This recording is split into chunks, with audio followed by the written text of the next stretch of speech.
Old season is over. It's time for something new. It's time for change. It's time for new battles. It's time for new champions. It's time for Season 3. Welcome to HSR Motorsport.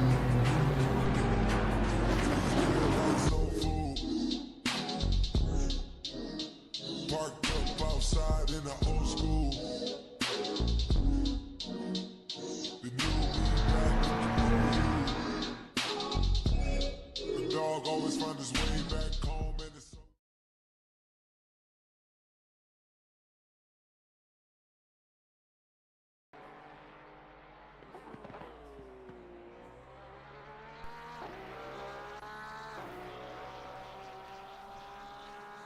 Hello and welcome to the HSR Motorsport GT3 Season 3 Championship.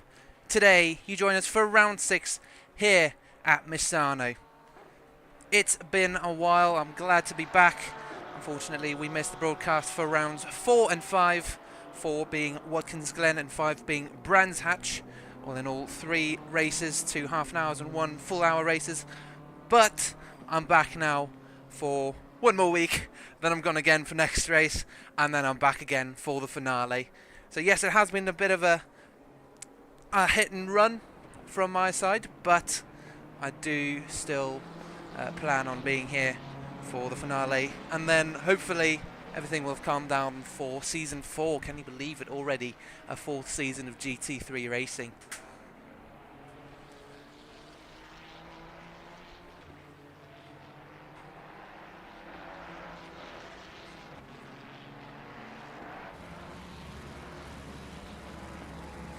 Now, Misano. Track is currently classed as fast overcast, 25 degrees Celsius and 29 actual trackside temperature with no wind at all. So the conditions do seem fairly favourable, and of course it being midday there is no risk of it getting dark and us not being able to see the liveries. That is something I've been looking forward to for the past 2 weeks.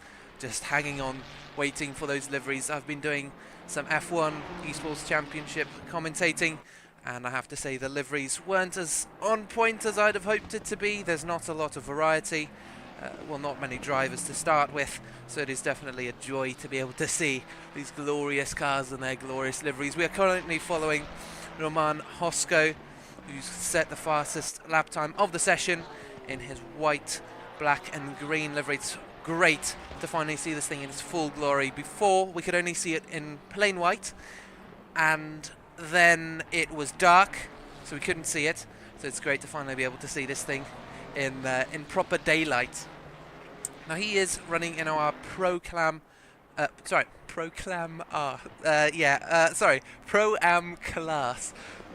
Little mispronunciation there. If this is your first time joining us, we have 3 classes: Pro-Am and Am, and the way you can distinguish between them is by the little squares behind the car number on the left hand side of your screen.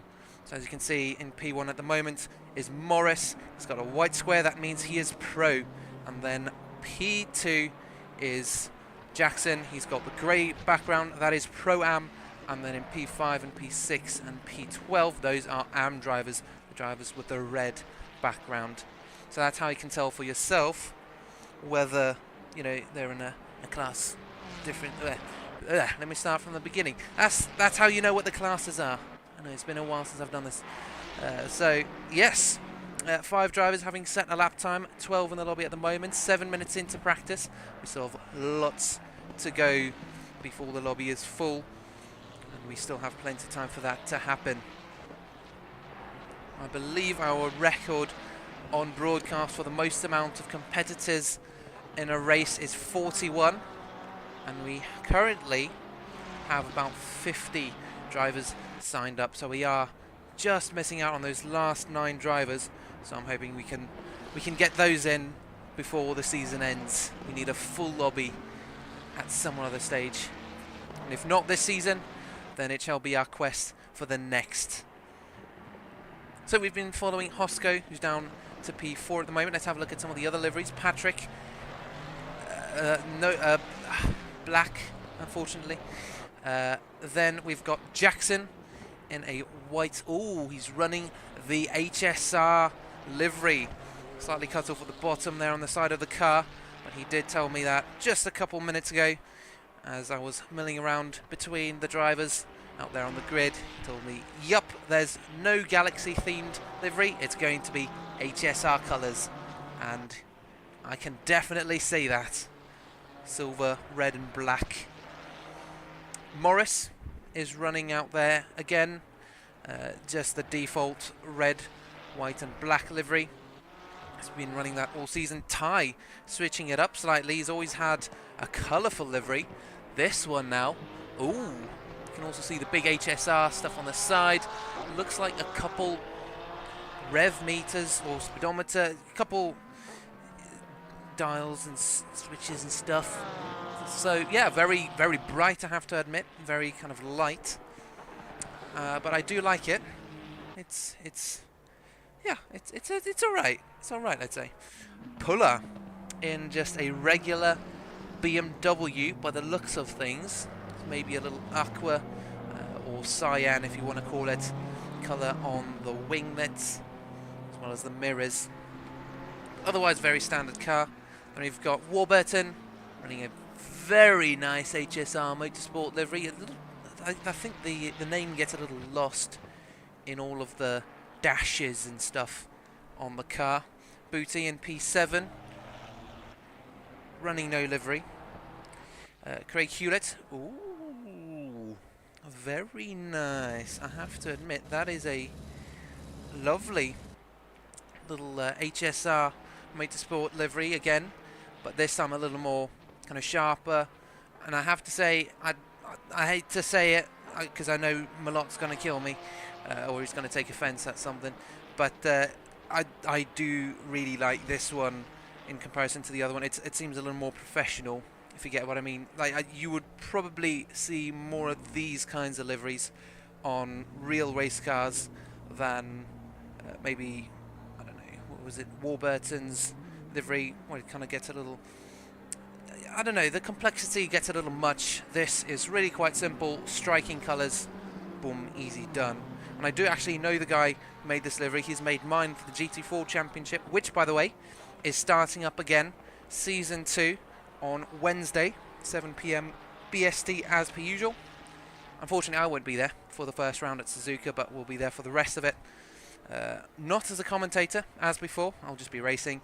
I believe Adam Tai is once again taking up the role of commentator, so he'll be running that show. Right beside him is Turner, also one of our pro drivers, in his usual white, black, and again, not sure whether we want to call it aqua, blue or cyan. Pick whichever you prefer. Light blue, whatever it is. Then we've got McElwain, also similar, and that is a default livery, but nevertheless it does look good on the Ferrari. Different from the rest of the grid. P13 is Alfred in his stunning lime Porsche. Stands out from a mile away. One of the only Porsches on grid. Him and Ty, both in the same class and both running the same car. We've seen them have a couple tangles, remember, at Kailami as well as Valencia. Then we've got Dutton in probably the only Lexus, and that is a very nice livery, Domino's inspired, the spicy sausage as it bears it on the side there, and that is a lovely livery. That very original, I'd say, very original. I do enjoy that livery. That is one lovely bright livery. Lavagnos, I know I apologise if my analysis sounds very childish, but that's what I do. I just love looking at the liveries. Lavagnos was on his way out, white and dark green, as it was and as it has been for the past couple races. But I think he's definitely refined it now, turned it into the more professional livery, and I do say it is looking very nice. He's got kind of the Aston Martin logo on the side as well. A couple red highlights in there to break up, maybe just to add a little more colour to it. Beautiful. That pit lane is like the perfect like procession section where we can just have a look at the livery, get a full side-on profile now, full head-on. Oh, that is, again, I just sounds repetitive, but once again, top-notch livery.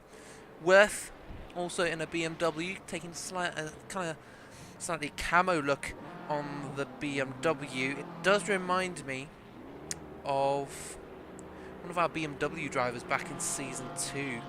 Can't remember whether it was Mishk or Dutton. I believe it was Dutton when he was when he took his first race win in the Pro-Am class at Zolder. He was running a similar kind of dark livery, unless it's just a default livery and I've missed it completely. But anyway, so 16 drivers now in the lobby, 45 minutes remaining in the session. Patrick has set the fastest time of 1:34.7. He is currently out there, so let's have a little onboard with him. He is coming through the second sector now, almost into the third.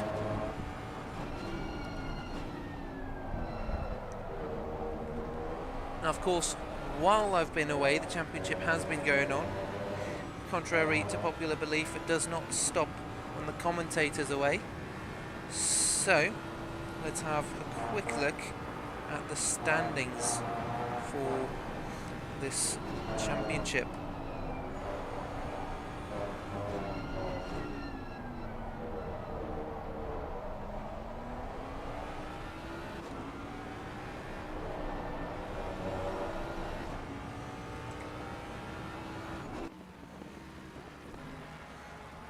So, standings for the current GT3 Championship. We'll go through each class.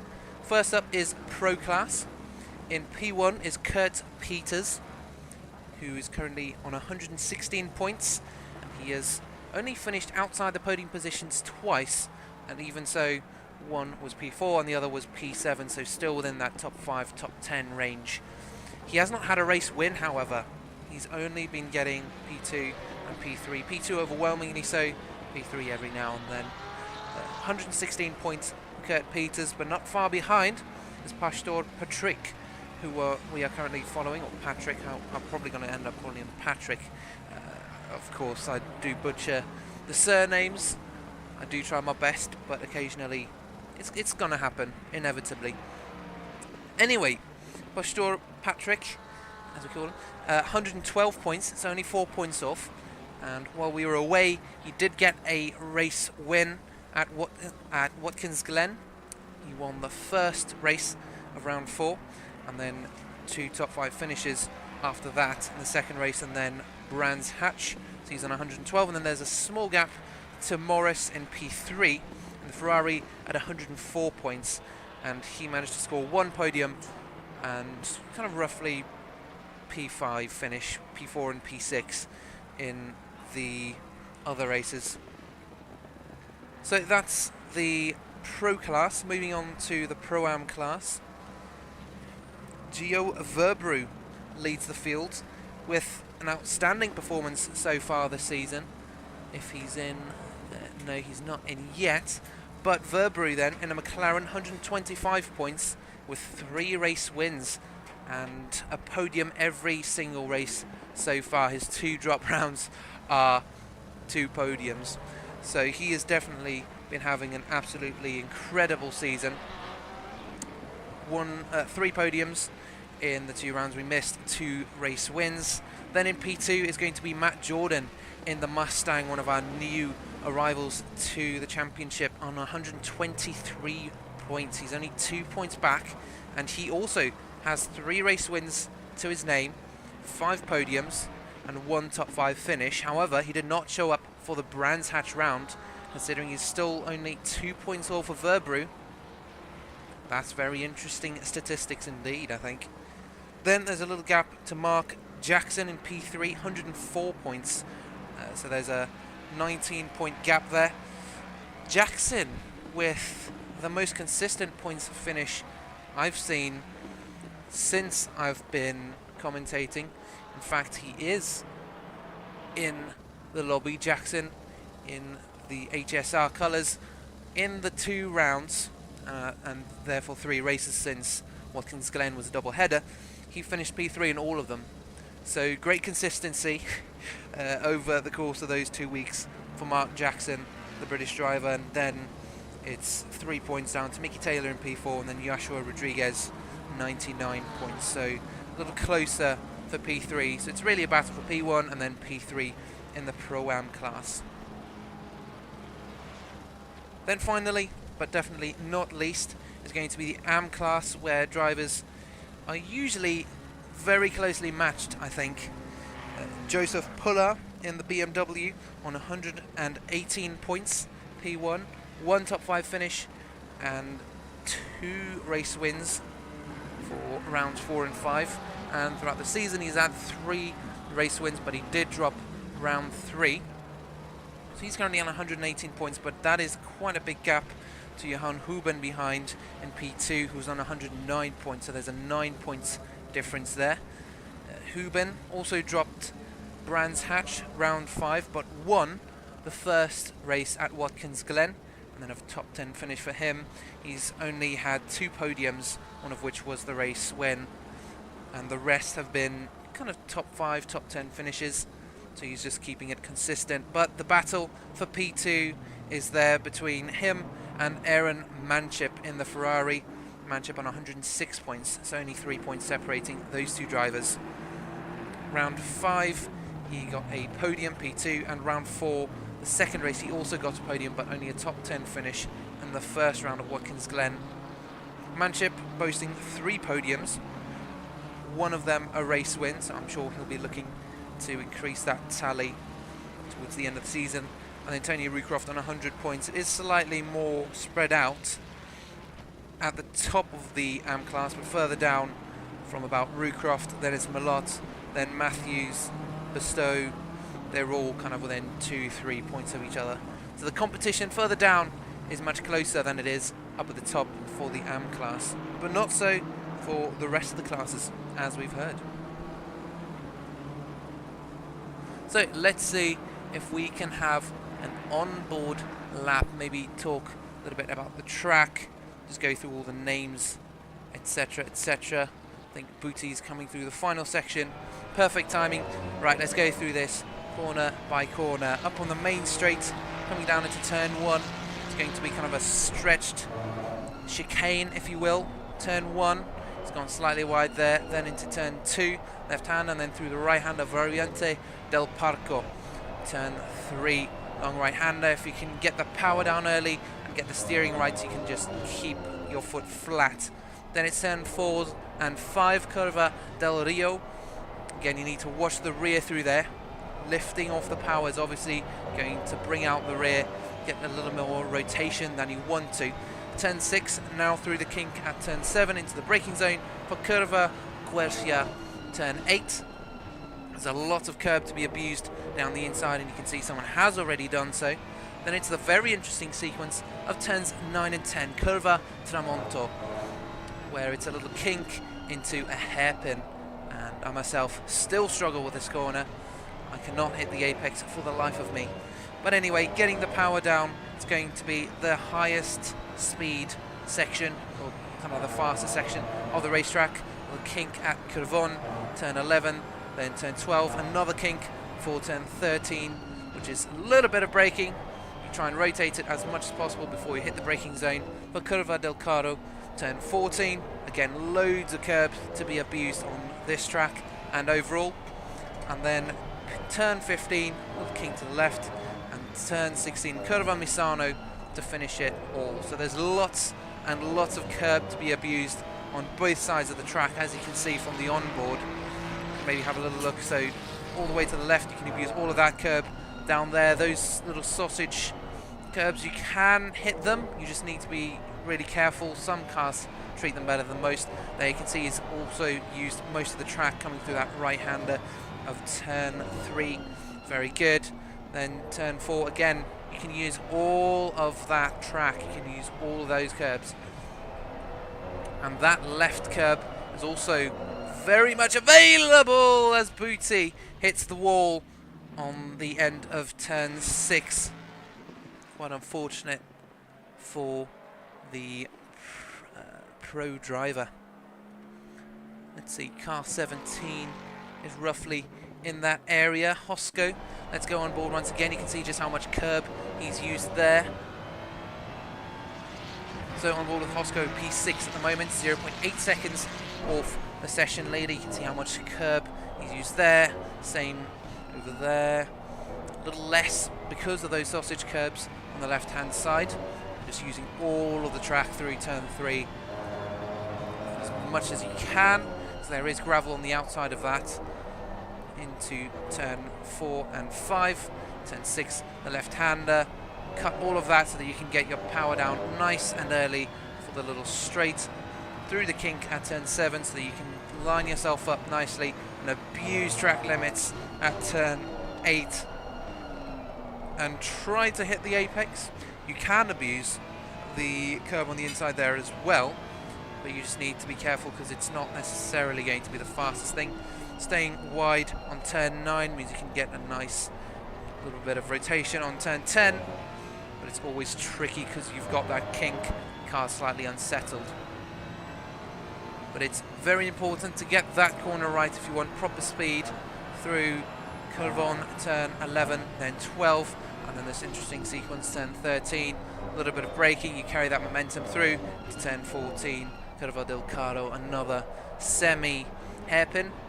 Again, you can see how much curb you used on the inside there. You can go all the way out to the green on that side. Also abuse the sausage curbs on the left. And a lot of this does come down to the car itself and its characteristics. Some cars really don't mind the curbs. Others absolutely hate it. So I believe the Mercedes is quite good for curbs. McLaren maybe not so much. Ferrari seems stable enough in the hands of these drivers, but of course we could just be missing that they're just lifting maybe on the throttle side of things. Who knows? So that was a little look at the track. Anyone new join the session? Lavagnos, Ty, Worth, Alford, McElwain P14. Let's have a little look at that Ferrari. Yes, currently P5 in his class, P14 overall. Stuck between 4 AM drivers. Turbinov is a new name to me, and it's a Mercedes. It is good to see one of these things back in the championship. We had Davies, I remember, right back in season 2, race 1 at Silverstone, pink Mercedes. Unfortunately, the only thing I could remember about him was that he took out a couple drivers in some very ambitious overtakes and also spun out. But hey, you know, we've seen some drivers turn it around. Verbrew, of course, was also one of the drivers initially that we thought, you know, a little, maybe, I don't know. You make all these assumptions and misconceptions and stuff, but he has been absolutely running away with it. So, you know, maybe it's a new Verbrew. So Turbinov, a new addition in a Mercedes. I have to say that is also a very neat Mercedes. Reminds me of the Gran Turismo film. The rival team to the antagonist has kind of a gold and black livery. I won't spoil it anymore, but very similar livery. I'm sure he's taken some sort of inspiration from that. But they didn't run this car though. That's all I'll say though. I appreciate some people might not have watched it and maybe do still want to. There are some people that probably don't know about it. Moving on. Warburton in the Aston Martin. Hasn't set a time yet. Booty as well. Curtis, now that's another new name. Also in a Mustang that looks a little more default, but it's good to have another Mustang on the grid. First time ever in the championship. Hubin, of course, has joined us once again. And I could not wait to see this man's livery once again. The SRT RJB Solutions team name. It is good to see you again, my friend. Then Jim Fox for HSR joins us once again, and a little more promo for himself for HSR. Still similar colours, but it's taken on a little more fiery look. It's also changed for some orange rims, orange gold, whatever you want to call it. I'm not too great with the fonts and color names. And then Mouchard in the only Lambo on grid. I remember he was running a yellow Lamborghini previously, and now it's just a plain white one. So it's either his livery hasn't been uploaded correctly, or he's just decided to go for something completely new. Now, I've just noticed a very interesting phenomenon. Patrick in the Mustang, currently running P1 with a 134.570 halfway into practice. And Morris in P2 has exactly the same time. Look at that gap. P1 and P2, the left-hand side of your screen, 134.570, Morris plus 0.000. Exactly the same time. Now, we've had that before during qualifying, but not practice. So that's going to be an interesting battle to watch during the rest of the weekend. Hewlett is also not far off, only 0.045 seconds off of Morris and Patrick. I almost just did it 1-to-1. It's a 2-to-1, and then it's a larger gap for Lavagnos to Hewlett, 0.2 seconds. But of course, as we've said so many times before, all we can do during practice is speculate. Maybe Patrick and Morris are running quali setups. Maybe Hewlett's somewhere in between. Maybe Lavagnos is still on race setup. Or those guys are on race setup and Lavagnos is struggling. You see, there's so much to consider, so much that can happen. But of course, you know, at the top of the class, those gaps are going to be relatively small. The competition's going to be higher. Generally, that's the case for the higher the class, or it should be. But in reality, we've seen that there's actually been some really close racing in the AM class. It's one of the lower echelons of the championship. I know it sounds bad when I say it that way, but it's true. You know, these guys at the bottom, they've got nothing to lose, and they just go all out. And the battles can be intense and brilliant. Now, we do have some contact already on the contact sheet between car 44 and car 69. That's going to be Puller and Turbinov. Let's have a look. Turbinov currently in the pits and Puller out on track in the BMW. Let's have a quick look at this. So Puller inside of the corner. Turbinov comes round. It's a little brake check. Is that a little sneaky brake check from the Mercedes driver? I could almost see Puller coming back alongside and giving a little smash from the side, you know, very similar to Vettel and Hamilton back in 2017. Little sneaky brake check from Turbinov, trying to get into his opponent's heads, but unfortunately his pace is not going to inspire fear. Currently P5 in his class and P18 on the grid, with the slowest lap time on the leaderboard so far. Then it's going to be an incident between car 9 and number 99. It's going to be a Pro-Am and an Am. Huben and let me just find him, a Mouchard. To Huben in the Nissan. Coincidentally, oi! And there's another piece of contact. Just in time to see Huben rear-end Turbinov. Who knows, maybe Huben got paid by Puller to get a little bit of payback. I don't know, maybe I'm just trying to instigate stuff. You know, I'm very bored when it comes to the practice session without my interviews, and I just didn't have time to do it this week. Completely forgot about it until yesterday, to be honest. But yeah, so Huben into the back of Turbinov. Turbinov struggling to get pace, and Huben hasn't set a valid lap time yet. Maybe trying to push the limits still a little too hard before he's even set a proper lap time. And there's Turbinov going out, and here's Huben going out. Isn't that funny? The two that just came together. Turbinov going ahead, and Huben politely letting him go through without an issue. Now I wonder what will happen on the re-emerge. Will we see a little brake tap from Turbinov? As we said, this is all speculation. This is all stuff I do to keep myself entertained and you guys entertained during practice.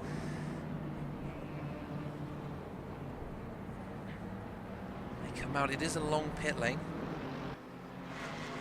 And and you have to be quite careful on the exit of the pit lane, not really for traffic coming through, more just to keep your car in check. You can, you know, go full pedal to the metal as long as you're good on the steering, you know, you're using light hands, stuff like that.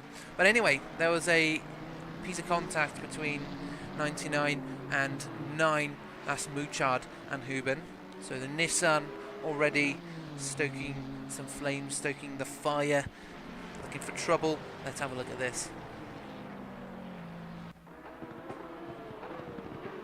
So here he comes into that same braking zone, absolutely launching that Lamborghini off the track.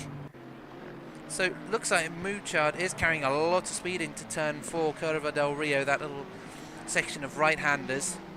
That is the little section of the track that he seems to be absolutely flying through. So maybe Huben's got that issue of, oh, I'm just too fast, the traffic's holding me up, something like that. I don't know. It might be a legitimate excuse. You know, you get that during qualifying, drivers holding you up, interfering in your hot laps. But at this point in time, we don't know because Huben hasn't set a lap time yet. So he can't really comment. Mouchard, in the meantime, that Lamborghini we just saw being launched off track in P18 at the moment. 3.43 seconds off of Patrick's time. Meanwhile, Patrick himself in P1 has managed to make a small little cushion between himself and Morris in P2. Morris now 0.338 seconds, 3/10 off of Patrick's time. Hewlett's still close by, and it's kind of similar separation there. For the Pro-Am class, it's Hosko, then Jackson, then Taylor. Hosko 0.7 seconds, Jackson 1 second, and Taylor 1.5 seconds. Here's Huben making an overtake on Turbinov without an issue this time, giving him plenty of space. But anyway, yeah, continuing on the leaderboard. In the AM class, we've got Warburton 1.5 seconds, Jay Puller 1.6 down in P11, and then so way down to Worth, the BMW P15 2.4 seconds. As we've said, practice is a lot of speculation, a lot of wondering, a lot of thinking, a lot of stuff like that. And I do apologise for not checking the live chat yet. I've just been too busy wondering at the liveries and instigating fights, you know, getting that in the replays, getting that on the highlights and stuff like that. So Pinky, welcome to the game chat, watching the GT3 season, our last season's winner by an absolute mile. And we've also got Rebecci in the chat, so welcome guys, previous championship racers.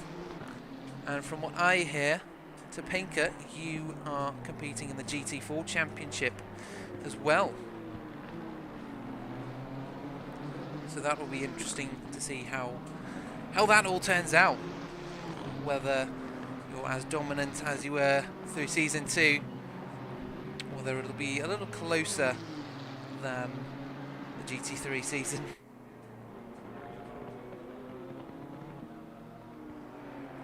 And to answer your question, sorry Topinka, I will not be commentating for the GT4 championship. GT3 is my thing. GT4 is Adam Ty's little hobby. Ty currently in P13 in one of the only Porsches on grid. He does the commentating for the GT4 championship. I will be racing, so yeah, it's a nice balance. I get to race with y'all, I get to commentate for y'all, get to watch y'all. So yeah, it's quite a nice balance for me at the moment. Plus I just get to learn all these new cars, to be honest. Even though it's not as though I'm bored with the GT3 cars, but it's nice to race these slightly slower, a little more interesting to drive cars. I did that for season 1 as well, driving the Porsche, and the amount of understeer on that car is unimaginable.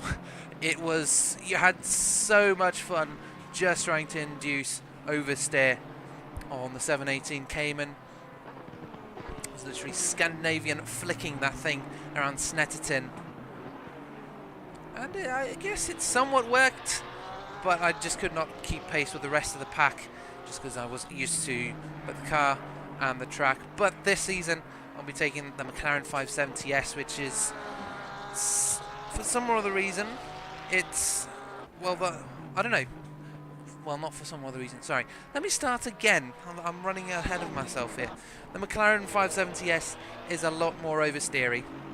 And unfortunately, fortunately I guess, the setup is locked. So you physically cannot change the setup on the 570S as much as you can on a GT3. For example, brake bias is stuck on 60%. You cannot change that up or down at all. It's locked at 60%. And the roll bar is also, you only have two options, 0 or 1. So, yeah, in terms of setup, there's not much to worry about when it comes to the McLaren. But it is an absolute blast to drive. I tried that this week, drove it for the first time on the Nürburgring, and oh my days, I went drifting with that thing. It is such a fun car to drive, and apparently, due to the track choices for this season, it is going to be good because it has quite a good top-end speed. So that'll be quite interesting to see how it performs against the rest of the grid, seeing as the Porsche is the most popular and probably the fastest option.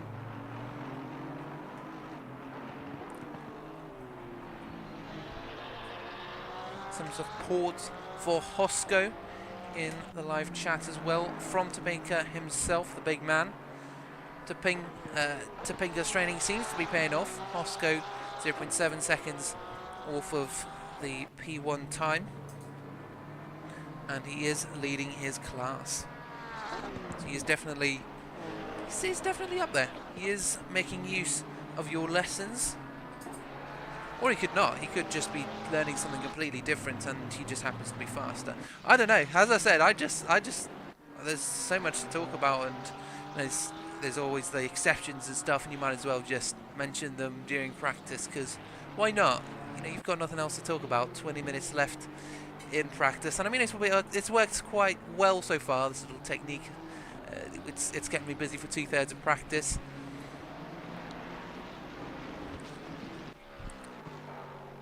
And we do have another driver that's joined us, or another two, I think. I saw Peters here just a second ago, but he seems to have disappeared. He's placed instead in P23.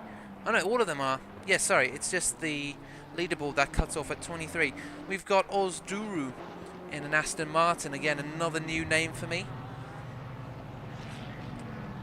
In a nice lime and black Aston Martin. Seems somewhat default, or just very simple, but I do like it. It is quite a nice, beautiful, simple little design. There's Craddock in the background, that gold, and I thought that was black, but now it's giving me navy colours. Well, it could be both, to be fair. It could be black and navy, so with some navy highlights. Gold and dark colour, McLaren. You saw Craddock have a little tussle with some of our faster McLaren drivers as well earlier in the season at Kyalami. It'll be interesting to see how he does today as well. And then Peters, the Pro Class leader, running the DSRT RJB Solutions livery. Him and Warburton. No, was it him and Warburton? I believe it was Warburton and Peters both running the same livery. But anyway, Peters will of course be making tracks for the top couple positions. Of course, he was a Pro-Am driver to start off the season, and come Valencia round 1, he absolutely flew to the top and was fighting for the top 3 positions overall. There's the Lexus behind of, I just need to find him on the grid, sorry, 1 second. I believe that is, my eyes are not working, Dutton, who was, well, that's why I couldn't find him, is because Dutton in the Lexus has suddenly flown all the way up to P2 overall, and he's beaten Morris's time by just under a tenth.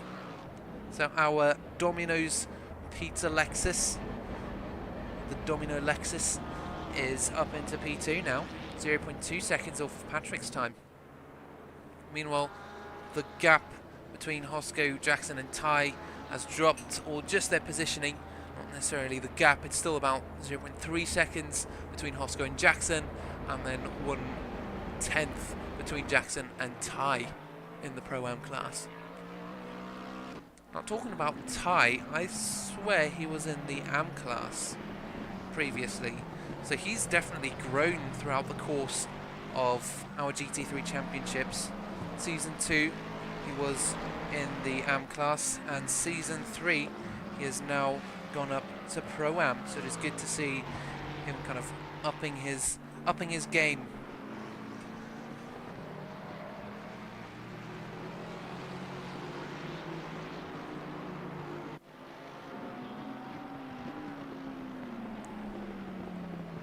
"15 minutes left in practice, and Fox is stationary on track." Last time I was commentating for this, I obviously mentioned Fox and his late little incidents with other drivers. Parked on the side of the road there. He has built up for himself a reputation for rubbing shoulders with many of the drivers that he attempts to overtake. I'll put it that way, trying to make it sound nice. It might be the reason for that collision. Him and Turbinov came together, car 80 and 44. Let's have a quick look at what happened there. So Turbinov on the inside, Fox on the outside. Turbinov doesn't see him, and Fox is forced to go around the outside. That wasn't the cause, I think, of why he's stopped on the side of the road. But yes, that was indeed a little moment between the two. Turbinov maybe still getting to grips with racing with so many drivers. Meanwhile, P1 has shuffled once again. It's now Hewlett up on top with a 1:33.8. He's topped Patrick's time by another 3/10. And Peters in P8, car 77 in the Ferrari, has also just jumped a couple positions. He's now 0.7 seconds off of Hewlett's time. Him and Morris seem quite closely matched, 0.013 seconds between the two of them, barely a hundredth separating them. There's Taylor's McLaren leaving the pit lane right now. Oh, of course, we do need to do the liveries. Of course, every driver that comes in needs to do a little update on the livery situation. So there's Taylor in the yellow McLaren.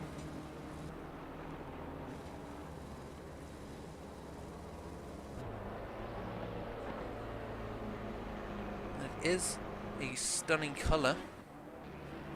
I do like the colour choice that he has chosen for that McLaren. Ooh, a little bit of a risky entrance for Ty, and he's forced onto the grass. There, of course, in the background is Roocroft in his usual dark blue.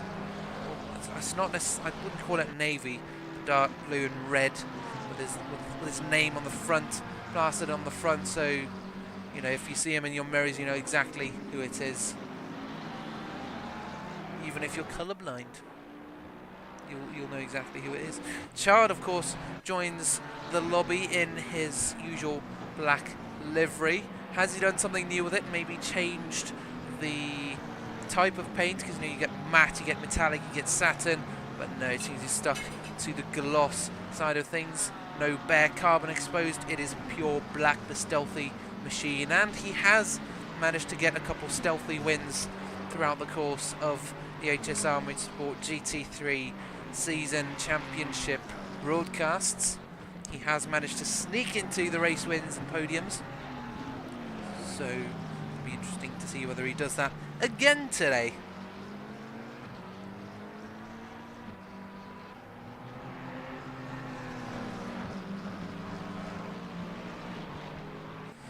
Now, for the AM class, Huben has managed to take P3 in his class, car 99. The car we've seen absolutely send it into turns 4, 5 and 6, Curva del Rio, the only Nissan out on track, the only GTR in the season. And he has managed to move himself up to P3 for his class, P17 overall.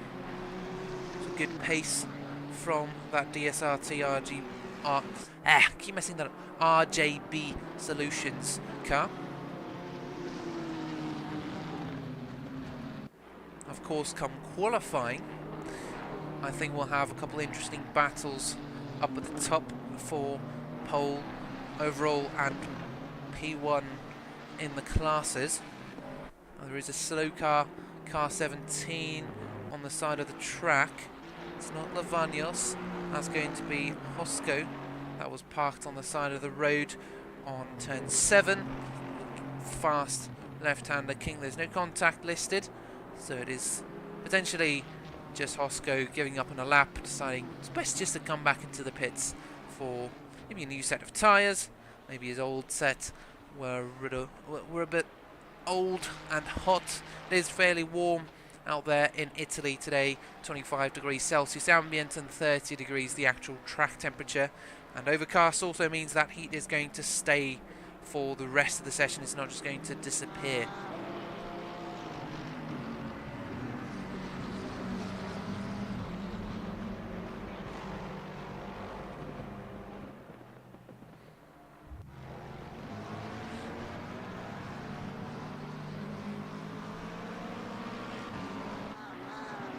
Now we do have another 2 drivers, I believe, who have joined the lobby.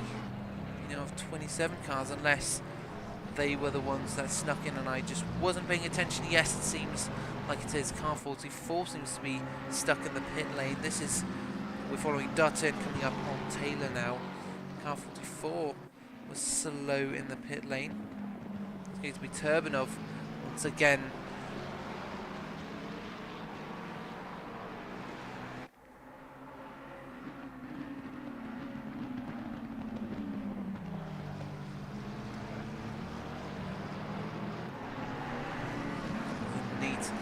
Session here. Let's see if we can get to the front and have a look at the cars behind. That's going to be from Chard's perspective, that black McLaren. And you've got to be kidding me. Why do they do this? Whenever I switch to them, they seem to just jump off track and dive into the pits. It's Dutton from behind. Just listen to that engine. That's quite a unique engine sound, isn't it?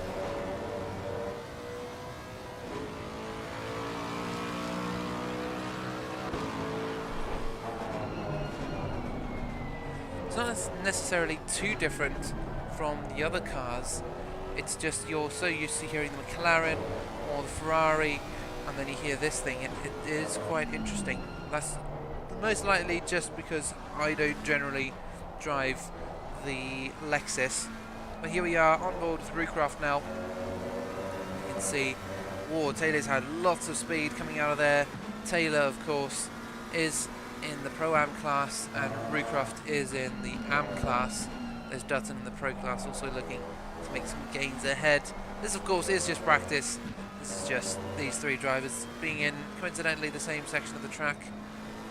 I think that was car 33 stopped stationary in the first sector there. Patrick currently in P3. Lavagnos, surprise P2. Well, that is interesting. Lavagnos now in P2, 0.1 seconds off Hewlett's time, so he's also jumped up there, looking for his fair share of the podium pie. His fair share of the plump podium pie. There's a nice little bit of alliteration there. And meanwhile, there is a battle going on between Worth, Manchip and Huben for the final step on the podium. Worth in the BMW car 444 has just taken P3 in his class. Manchip in the yellow Ferrari, as we've seen for the last couple races.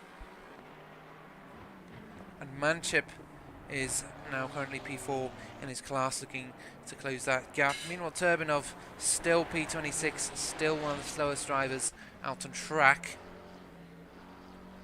Does not seem as though he has made any progress.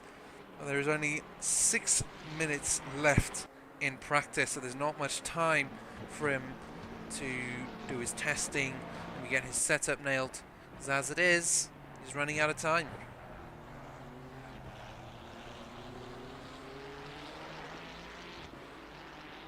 Now Peters is back out on track, and he is on a proper lap.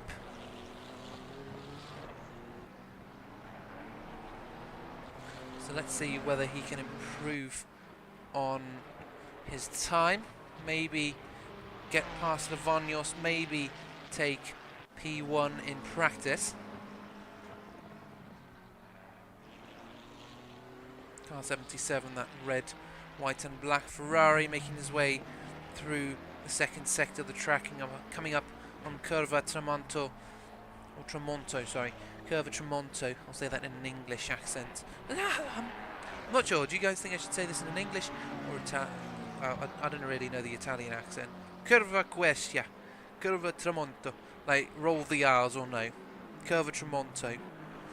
Just like butcher that and stay consistent, or kind of have some English pronunciation words and then some Italian ones. But anyway, while we were talking about accents and how to say corner names, Peters is coming to the final section of the racetrack now, into the final corner, turn 16, Curva Misano.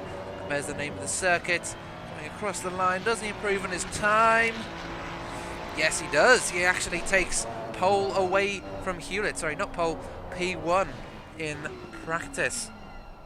And he's straight back into the pits. So this then is potentially the qualifying setups being tested out by the drivers. Of course, these drivers might have just been prepping for the race to start, and then towards the end, when they feel they've had enough laps to give them an accurate representation of what their race pace will be, they then go to quali pace and quali setups, and then just run it from there and see how it looks. Now, it does seem very dark, and I just noticed that as well. It does seem like it's going to rain soon, but the weather forecast says it's only cloudy, so let's hope it stays that way.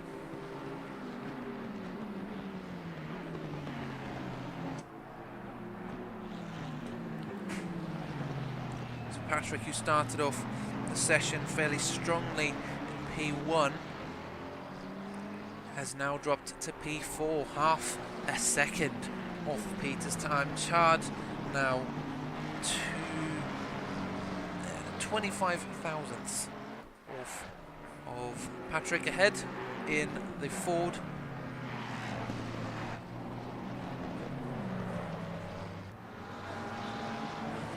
And I believe that is Chard just behind. Yes, P4 and P5 then sight of each other. Chard in the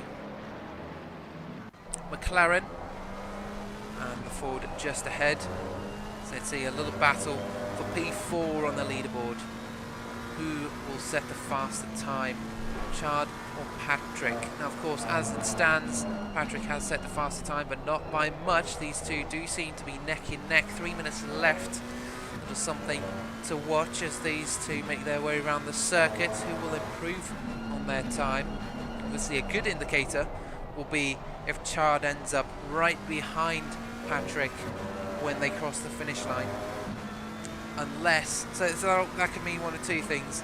Chard has improved his time, or Patrick has slowed down. Patrick just had a rubbish lap, which would still preserve his 4th position. See, there's not much braking there, just going slightly wide through there, conserve the momentum, the mid-corner speed, and Craddock does seem to be holding them up. There's Chard cruising past Patrick. Patrick smartly getting out the way, but does that mean that Chard improves on his time enough to take P4 away from that Mustang? Yes, it does. In fact, Chard improves 2 positions. Now, currently P3, and we once again have an identical lap time. Hewlett and Chard, both 0.138 seconds off of Peter's time, or 133.845 for the 2 of them. That's incredible.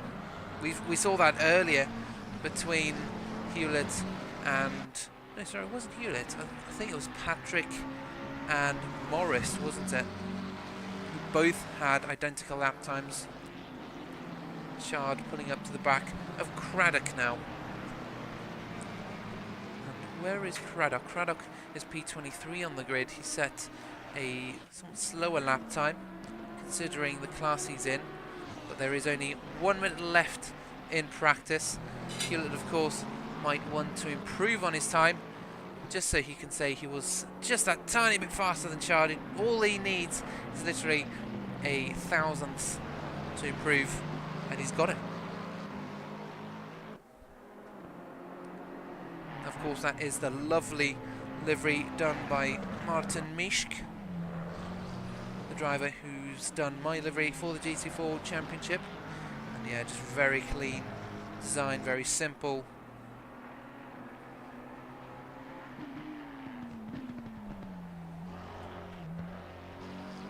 So he's currently P2. He's 0.1 seconds off of Peters. This does seem to be quali pace now. Only 30 seconds left. This is likely going to be his last lap, if not his penultimate lap. So how does he respond to Chard's challenge? Well, not challenge, draw, shall we say, since both of them have set identical lap times. Does he improve? Does he get past Peters? Or does he just stay exactly where he is? And we might have a battle for P2 during qualifying as well. Who knows? Who knows? Because of course, qualifying is going to be 20 minutes long, with the first 10 minutes being for the Pro-Am and Am drivers, the last 10 minutes for the pros. So actually there's not as much time, and Hewlett off into the gravel, just because probably it's not worth putting out some more laps before the end of the session. But anyway, that's the end of free practice as the timer runs down the max wait time, 2.5 minutes. This is just to allow the final drivers to cross that line and set their final times. So Osduru has set his time, car 999. Manship has also set his final time, so 28 seems to be the final driver to cross that line. So pretty much once Booty crosses that line, it's going to be the end of practice. And I just noticed that his team name is Tesco, so I'm assuming that if his livery had uploaded correctly, it would be a blue and red livery. Green light, But now quali hits, and give me just a moment to get this overlay properly set up.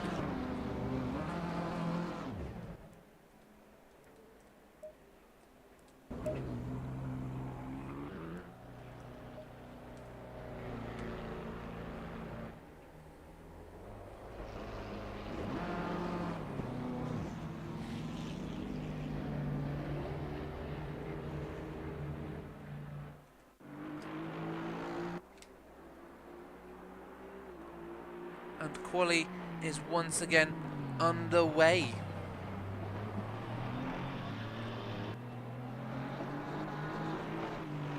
Currently following Warburton, who did perform quite well during the practice session. He was up on the podium positions for his class, and he will be one of the first to set a lap time here at Misano for round 6 of the GT3 Championship. If this is your first time joining us, you're joining us for the start of qualifying, split qualifying, 10 minutes for the 2 lower categories, which is Pro-Am and Am, and then the last 10 minutes will be for the Pro class. And that just means they don't interfere with each other's laps as much as they would. And considering that we do have 50 drivers signed up to the championship, if you can imagine 50 drivers all trying to set a clean lap time in 20 minutes, it's a bit of a stretch.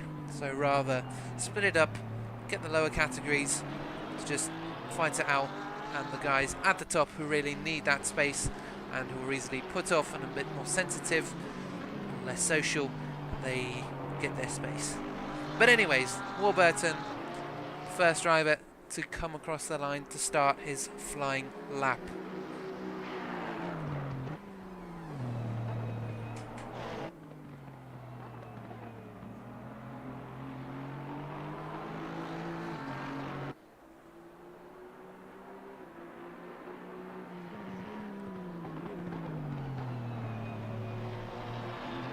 Coming through the second sector, let's maybe go on board and judge his lap, even though we're not pro analysts. Good line on the straight. I'm only joking.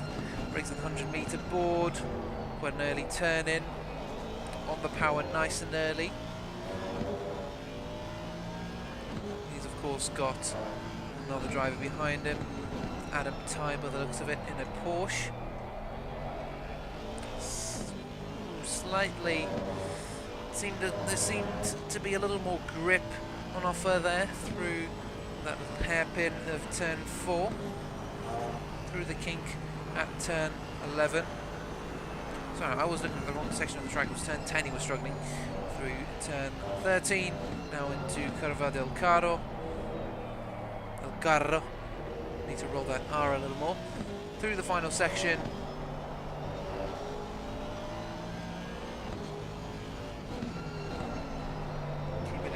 Between those wide lines, and that is going to be wide, so that is his lap time pretty much invalidated. Now he sets the first flying lap of the session. No, sorry, so he invalidated his previous lap. It's like car 80 is going to be the first to set an official lap time. No, hang on, I'm all confused. I just, yeah, trust the just a little track map on the right. Yeah, definitely do so. Jackson sets the first lap time of the day. He's currently provisional pole for the Pro-Am class with a 1:35.2. That time is going to drop massively by the end of the session, but of course it is the first lap, and the temperatures have dropped just ever so slightly, not by much, but it has dropped slightly. And Alpha then more than half a second off of Jackson's time. So still plenty of time to be found by all these drivers. Warburton, we're on board with now, also seems set for a lap time. Let's see what he can do, because he was up at the top during practice.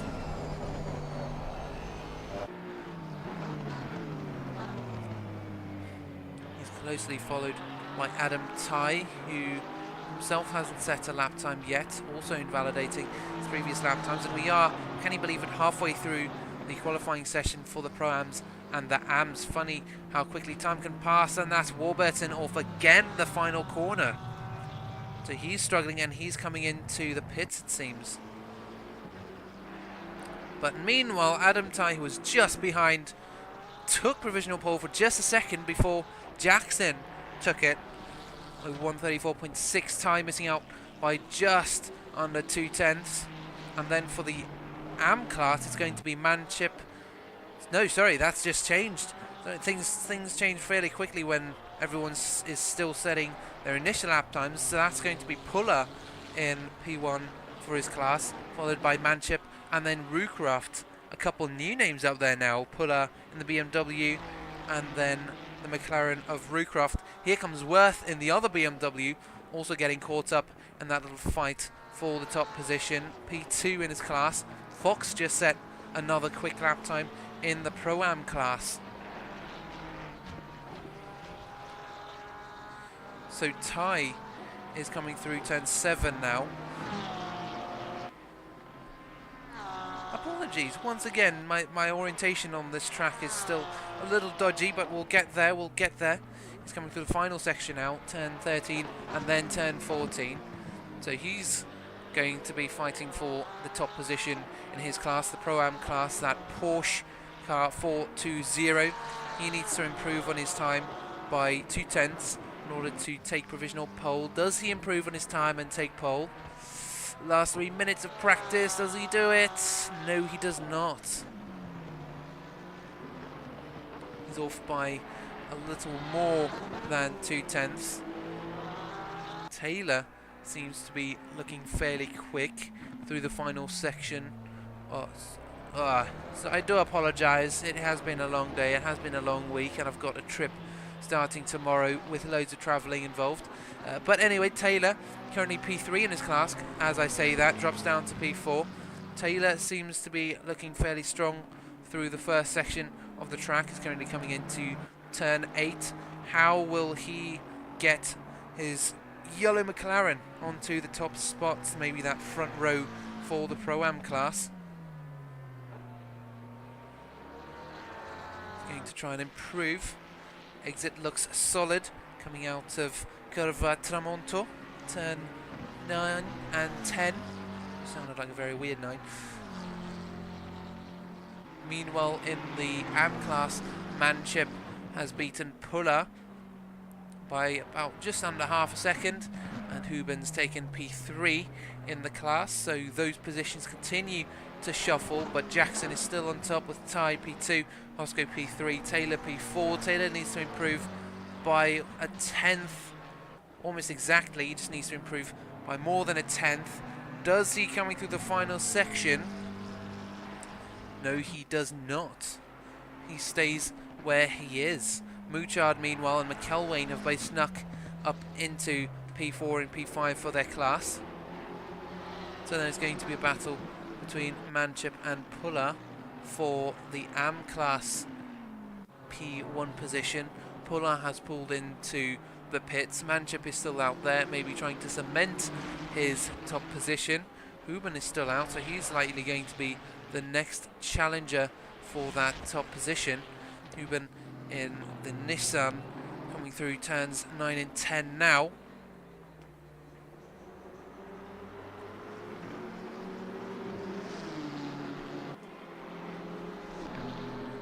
In the meantime, Fox sets third fastest in the Pro-Am category. Fox now in P4, P3 for his class.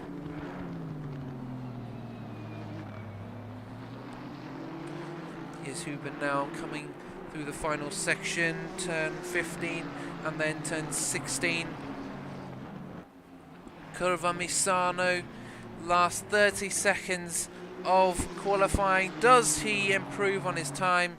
Yes, he does, but not enough to make up a position. However, talking of making up a position, Warburton suddenly leaps into the lead of the AM class. He's currently in P3 overall. Warburton in the Aston Martin, then it's Manchip, and then it's Puller in the BMW. So a little shake up there on the top of the AM class. The gap between Warburton and Manchip is about a 10th. McElwain, the Ferrari we are following right now, takes P3 in his class. A surprise appearance from the Ferrari driver, and that's his time done as well, because of course now the pros hit the track. So this is pretty much how the order will be, how the starting order will be, except for Manchip, who is going to be chasing that pole position. He'd attained it, he thought he was fine, stayed out on track, fortunately has, and so he can set his final lap time coming through the final corner. Does he manage to retake pole for his class? Yes, he does! Manchip up into P1 for the AM class. Warburton down to P2, and Puller in the BMW is still out on track, so there is still potential for Puller to come out and pull a ridiculous position, but has decided to responsibly pull over and let the pros have the track to themselves. Taylor is still out on track, coming through turn 15 and then turn 16, the final section. Does he improve on his time? He is quite far back, so it needs to be a significant improvement to see any change in his time. And there is no change to his time. He will stay where he is. So then, that means our Pro-Am and Am standings for this evening and for the race is going to be Jackson, then Ty, then Hosco for the Pro-Am class, followed by Manship, Warburton and Puller for the Am class. I swear Hosco has just snuck into P3, that top 3 starting position for the Pro-Am class. He's beaten Fox by 0.04 of a second, so he just snuck in there at the last possible opportunity. Brilliant performance from Hosco in the Ferrari. However, the pros hit the track. We've seen Peters have good pace, as well as Hewlett and some of the other drivers like Chard. So let's see where they all come out. 777 seems to be the driver setting the first valid lap time. Chard in that black McLaren. Is he going to steal P1 overall pole position for his class as well? Comment from Levis Racing, talking about track limits and drive-throughs. Yes, I think that is definitely a possibility. There's plenty of track limits to abuse, plenty of track limits to find the limit of. Oh, and Chard's just backed off. It does seem as though he's going for a new lap attempt, but meanwhile Peters is still on a flying lap, so Peters will be the first pro to set a lap time. Where does he end up in relation to the rest of the grid, coming through turn 15 and then 16? Curva Misano.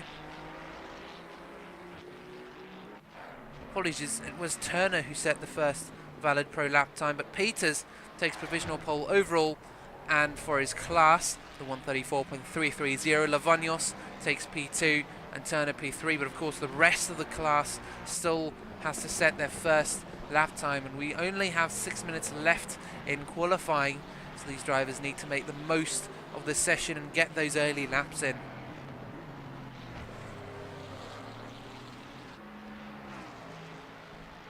And Bubbins also in the live chat. Bubbins, yes, it is very unfortunate not to see you out here. I believe you were racing in the Ferrari, I believe. Do let me know if what car you were going to be racing in. But yes, of course, it is always gutting missing a race. I know from experience, and I'm going to be missing my first GT4 race of the new season, so that's also unfortunate. But, you know, you just got to suck it up and continue on with the championship. So Peters still P1 in his class. Morris, again, what is it with Misano and identical lap times? Morris and Jackson have both set identical lap times. 134.340 for both of them. That's incredible. So Morris is going to be the main, I don't want to say this, main character, antagonist, protagonist, whichever side you take, whether you take Morris or if you take Patrick's side, is the main antagonist, and if you take Morris' side, is the main protagonist. Unless I've completely swapped them around. Anyway, Morris is going to be the main challenger for the overall pole, but instead, Patrick improves the time. He's on a 134, virtually dead, 134.007. Peters a 100th behind, Morris 3/10 behind, so he has to make a lot of ground if he wants to retake that pole position. Or, sorry, he wasn't in pole position initially, but if he were to try and get P1 in his class and overall, then yes. And yes, Bubbins confirms it is a Ferrari 296 he was driving. So yes, it is unfortunate indeed. But maybe we'll see you at the finale. I do hope we get as many drivers as we can up for the final race of the season. It's going to be at Nordschleife, so that full green hell, that's where we're going to be, and that will be very interesting to commentate on. I'll have a track map about the size of my living room, trying to get the names for all of those corners and try and number them. But while I've just been chatting nonsense, Morris in P4 now just got displaced by Chard for P3 in his class. So then it's Patrick, Peters, then Chard, except that Peters has just swapped it round. He's now taken provisional pole. So it's Peters, then Patrick, then Chard. And once again, Lavagnos jumps in from absolutely nowhere in the Aston Martin to steal P3. He's happy with his result. He's back into the pits, maybe gone back for a little refuel and a little tyre change just to stay on top of things. Turner in P7 still needs to make an appearance up at the top. He does seem to be improving on his time throughout the first sector of the racetrack, so we'll see where he comes out. But then, yes, the battle for pole is going to be between Peters, Patrick and Lavagnos. However, the gap between Peters and Patrick is about 2/10, so there is still a lot of ground there to be made. But the gap between Lavagnos and Chard is much closer. Chard 0.828 seconds off of the pole position time. Lavagnos 0.738. There's just under a tenth between those two, or just over a tenth. Sorry, went the wrong way. But Chard has come into the pit, so he's going to be going out for a new attempt at a lap. This is still Turner coming through the final section, turns 15 and then 16. Curva Misano, does he improve on his time and make position on Craddock or Morris? Yes, he does. He goes up a position on Craddock with a 134.610.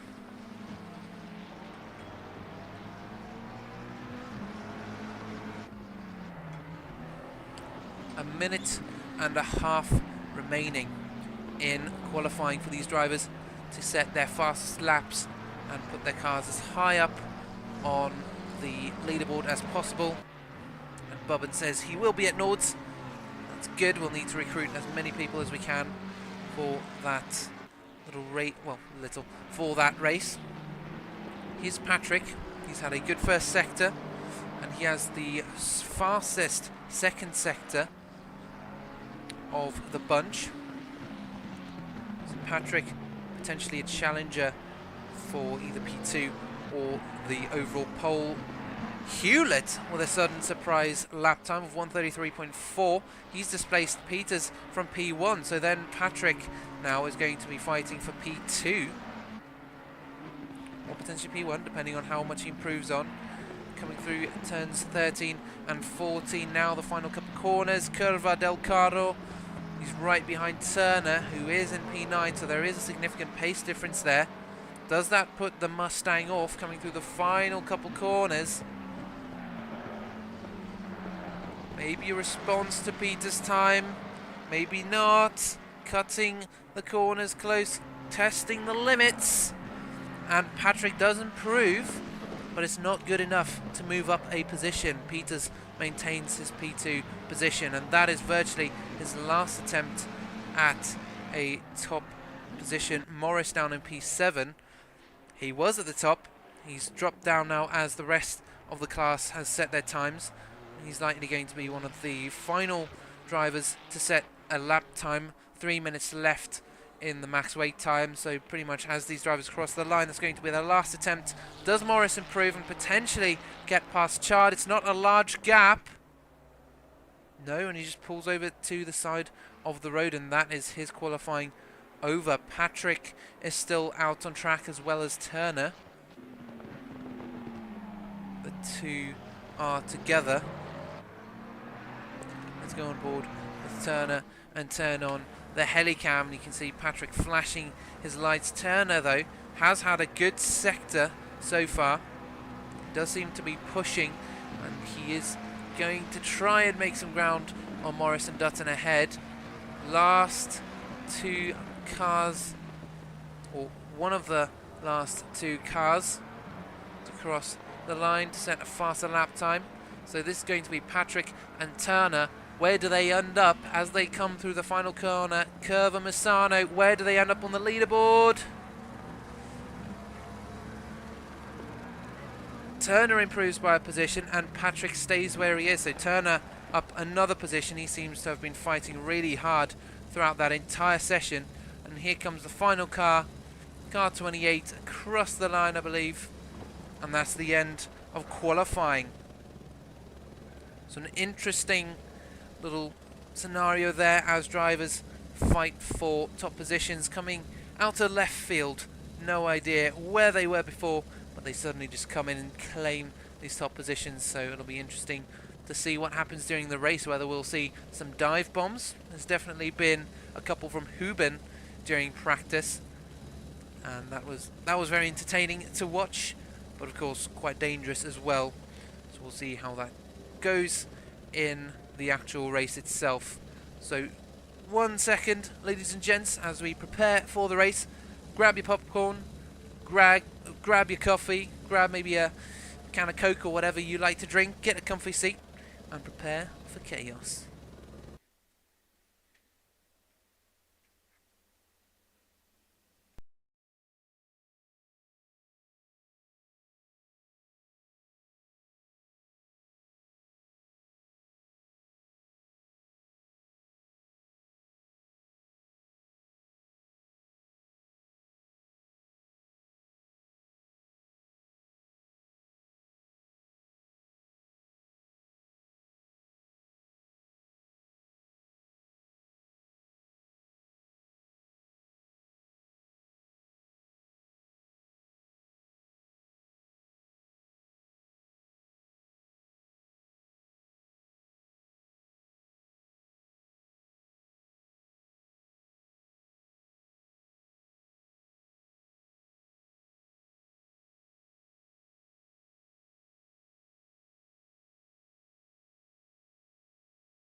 And the race is about to begin. 2 30-minute sprints. Once again, there will be no pit stops during this race. It will just be straight racing. The only reason drivers would need to make a pit stop is if something has gone horribly wrong. So, let's have another little review of our class leaders. Craig Hewlett right at the front of the pro class. Top 3 for the pros are Hewlett, Peter and Patrick. The McLaren, Ferrari and then Ford Mustang for the pro class. Then it was an interesting battle between Jackson and Ty and Hosco for our top 3 Pro-Am drivers. Ty in the Porsche, Jackson in the Ferrari, and then finally Hosco also in the white Ferrari. Then in P13 overall is the class leader for the AM drivers, Manship and Warburton, both alongside P1 and P2 in the class, and then Puller in the BMW, that blue BMW, slightly further down the grid in P3 for the class. And then of course Turbinov brings up the rear. It seems like he is struggling at Misano during practice. He did not manage to set a single valid lap time, and it seems to be the same thing during qualifying, so I wonder how his race will go. He's maybe just playing it safe, maybe trying to stay towards the rear of the pack and try to stay out of trouble. And that is the time over for our drivers to prep the cars, and it looks like no one will be starting from the back of the pit lane. It's very fortunate. That usually happens when you do not start your engine on time. It is going to be a short formation lap though, only a couple hundred meters to the start line as they all form up ready for round 6. And the green flag waves at Misano. A short formation lap. Hewlett cuts across to cover Peters into turn 1. Rest of the grid seems to be fairly alright. There's lots of bunching towards the rear. We're following Manship. Oh, and there's a couple cars all over the place, side by side. There seems to be a bit of contact between Fox and McElwain, but they've all seemed to have made it through the first section fairly unscathed, all fairly clean. Hewlett stays in P1 for his class, and overall Peters in P2 and Patrick P3, and the gaps are of course going to be very close. Ty seems to be fighting with Dutton now in that Lexus. The Porsche down the inside of a turn 8, now into turn 9. It's going to be around the outside. Brakes a little later. He's going to have an undercut into turn 10. How does his exit compare to that of Dutton ahead? The BMW behind, also looking for a gap. Puller in the BMW, keeping Warburton behind. So Puller has had a magnificent start. Warburton started at the top, and Manship started P2. Oh, and there's Puller's opportunity alongside Ty now, side by side, coming into the left hand. It's going to be the outside line, and Puller with an outside overtake. Beautiful move. Ty seems to be dropping down the grid slightly.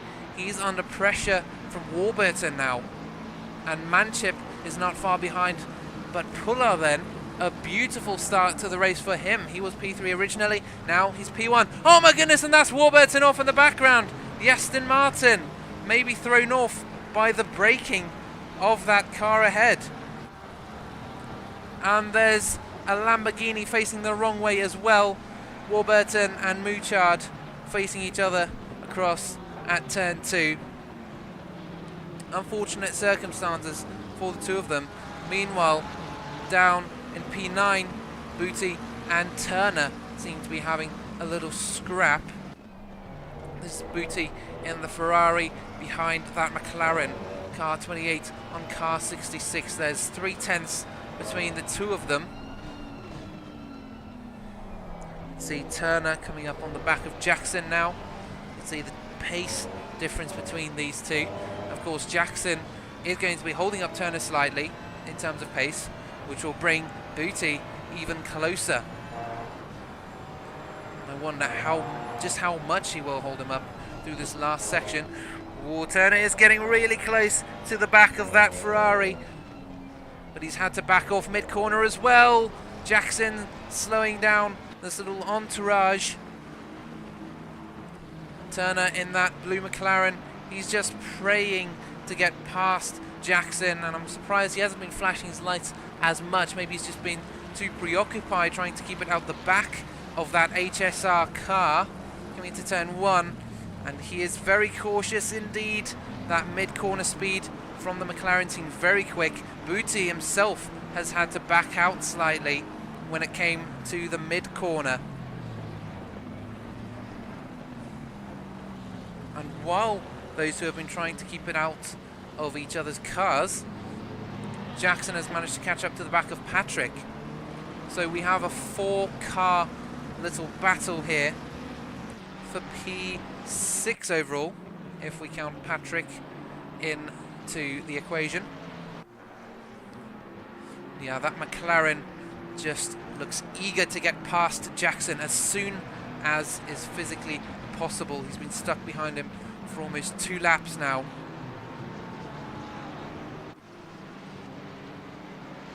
Here we go, on the straight. Does he have the exit speed to get past? No, he doesn't. He doesn't have the slipstream either. Now, we saw him absolutely swing wide under braking into turn 13 and then turn 14. A similar thing, no, but you can just see how much mid-corner speed that McLaren has in comparison to the Ferrari. Now, while that is happening, Booty hasn't been putting as much pressure on Turner as I might have thought. But here we go, potentially Turner's opportunity into turn 1. He's having a look, and it's a textbook overtake for Turner. He's finally passed that red, black and white Ferrari, should I say silver, to go up into P7.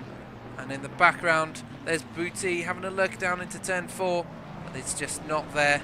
Jackson goes slightly wide, but Booty does seem to get down the inside, and now it's once again Turner and then Booty. Very interesting indeed. Booty just managed to get past Jackson so quickly, while Turner struggled and got stuck behind him for a good amount of time. Here's Craddock also looking to make a position, currently in P10. He wants to make a position on Jackson as well. Also 2 different classes, and you can see how they start separating into their different paces. Craddock on the main straight. He's very close to the back of that Ferrari, having a look around the outside. Wall, and it's very close, a little laggy I think from both of them. Misses the apex on turn 13, which means unfortunately he'll have to postpone his attempt at getting past the Ferrari until a little bit later on the track, early on in the next lap. So the top 3 for the top positions stay the same.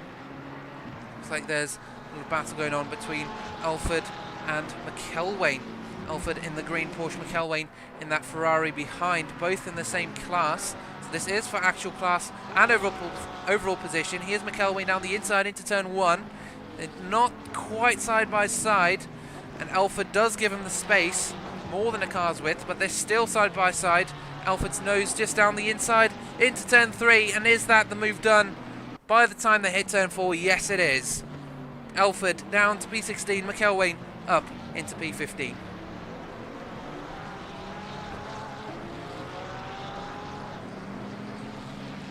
A little further back, seems to be quite a big battle between these 3 drivers: Hubin, Curtis and Worth, the Nissan, the Ford and then the BMW.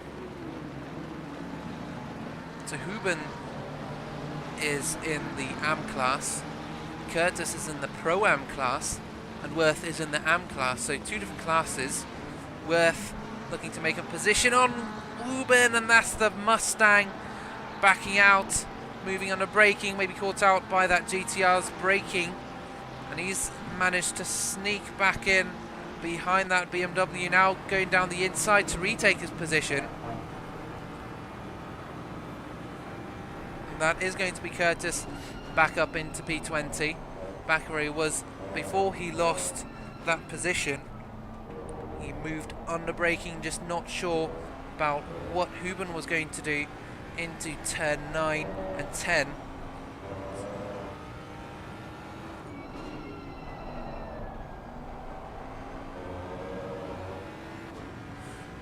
Now Puller has dropped significantly.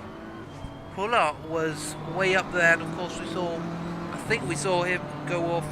No, that was Warburton, sorry, going off slightly earlier. So I wonder what has happened to Puller. He's now down in P25 overall, but still P6 for his class, so not a complete train smash, but still not ideal. Mouchard and Turbinov just had a little change for position. Let's have a look at what happened there.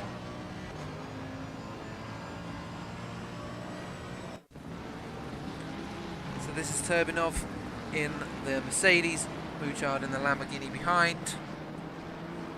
Turbinov slightly wide on the apex, and there's the look from the Lamborghini down the inside into turn 4. Beautiful stuff from the Lamborghini, plenty of space, absolutely textbook move.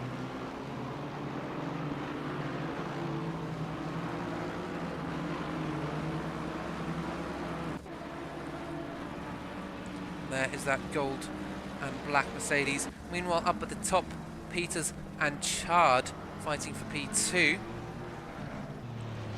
Chard in the black McLaren, looking to make a position on Peters in the red Ferrari just ahead. He's now 3/10 off as they come into the start of the racetrack. Through turns 4, 5 and then 6 is going to have a little bit of slipstream. Coming out through the kink at turn 7, under braking into turn 8, who's later on. Chard he does get still a decent amount of rotation on the power, and now it's going to be an interesting little run down the main straight through curve on turn 11 and then 12, 13 and 14, all those corners kind of interconnected. One of the biggest straights in, I think, potentially in Italy, other than Monza, of course. So Chard having a look, 0.2 seconds, he's still not quite there. Oh, and that's Peters gone wide through turn 13. Here's Chard's chance into 14. He's down the inside, they are side by side, but he's going to be around the outside, coming into the penultimate corner. And it's still Chard hanging on just around the outside, but ultimately Peters maintains P2. And while all that has happened, Lavagnos is getting involved now. Chard once again looking to the outside into turn 1. And is it going to be around the outside for Chard, into the inside for turn 2? Cut back for Peters, turn 3, doesn't seem like it. And that then is Chard up into P2. Beautiful bit of racing between the two there, giving each other just enough space, but racing hard and racing well. So now Peters has got Lavagnos to worry about right behind him.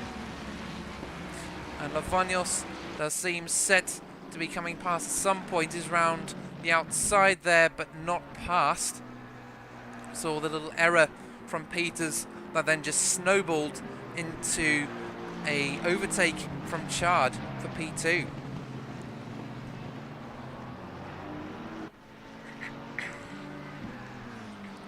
So onto the straight, Peters half a second off Chard. Lavagnos though, only 0.2 seconds. And Lavagnos is looking very racy around the outside into turn 13. No, into turn 14 now. Curva del Cardo, and that Aston Martin does seem very racy. This is for the final podium position in the Pro class. He has backed off slightly. He's got a little more exit speed. So Lavagnos is just biding his time. We saw the mistake from Peters earlier. So as long as Lavagnos can keep the pressure on, there is still that potential for the overtake. And he's very close now into turn 1, then turn 2. How does it look coming into turn 4? Still 0.2 seconds. There's virtually nothing between these two. It's very close. Peters maybe slightly wider on the exit than he might have wanted to, but that does give him a slightly better exit into turn 5 and then 6. Slightly squirrely on the sausage curbs. But it's still Chard, then Peters, and then Lavagnos.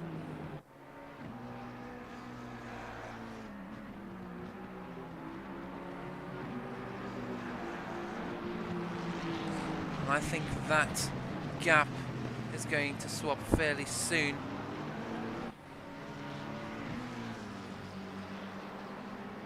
Still Peters and Lavagnos, 0.2 seconds between the two of them on the straight. Does Lavagnos choose to make a move? Yes, there it is, down the inside into turn 13. He's got his nose into the kink, the right-hander, and he's through.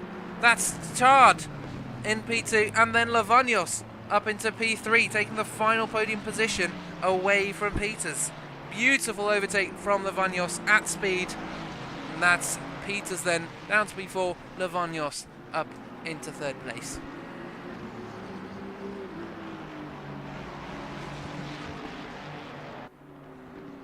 Looking a little further down, Dutton and Mouchard seem to be having a battle through the final section. Again, turns 12, 13 and 14. We just saw the tail end of that, so let's see if we can maybe have a little look at the action a couple seconds ago.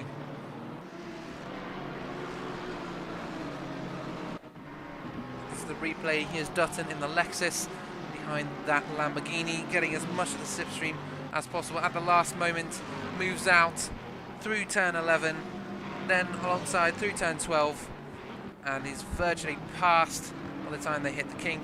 Turn 13, and then turn 14. He's got the move done. Beautiful work from the Lexus and good awareness from the Lamborghini.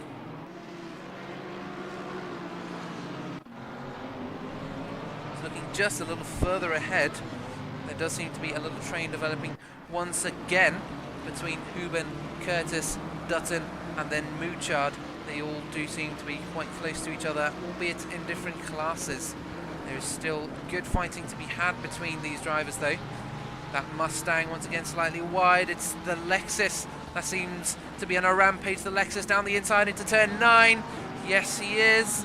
They've given each other enough space, just enough space for the Lexus to squeeze down the inside, but that move is not done yet. They are side by side coming into turn 11, side by side. Oh, through that fast right-hander, and they are neck in neck, but that Mustang has got some straight line speed, and the Mustang barely manages to hold on to his position. Curtis still in P20, Dutton alongside but not past yet, as he had a little look to the outside. There's a little bit of pace on that Lexus, maybe a look down into turn 16, and the Mustang does have pretty good awareness. There's Mouchard in the background looking for potentially a move around the outside into turn 1. He's looking for vengeance on Dutton for all that little move earlier. Not malicious vengeance, as in he just wants his position back. Oh, and Dutton with a cut back. He's round the outside through turn 3. Now into turn 4. Is he going to get past under braking? The Mustang's given him spaces round the outside. And they're still side by side. That Lamborghini, though, has got his nose down the inside of turn 5, round turn 6. It does mean he will go wide. And that just gives that Ford Mustang ahead of Curtis a little bit of breathing space. But while all that has been happening, car 420, Adam Ty in P14 and P4 for his class overall, has gotten a drive-through, and I do assume that is for track limits. So that is very unfortunate then for the Pro-Am driver already. But can you believe we're more than halfway into the race already? 12 minutes left in the race. It has gone by so quickly. So Curtis is now close on the bumper of Hooben in the Nissan.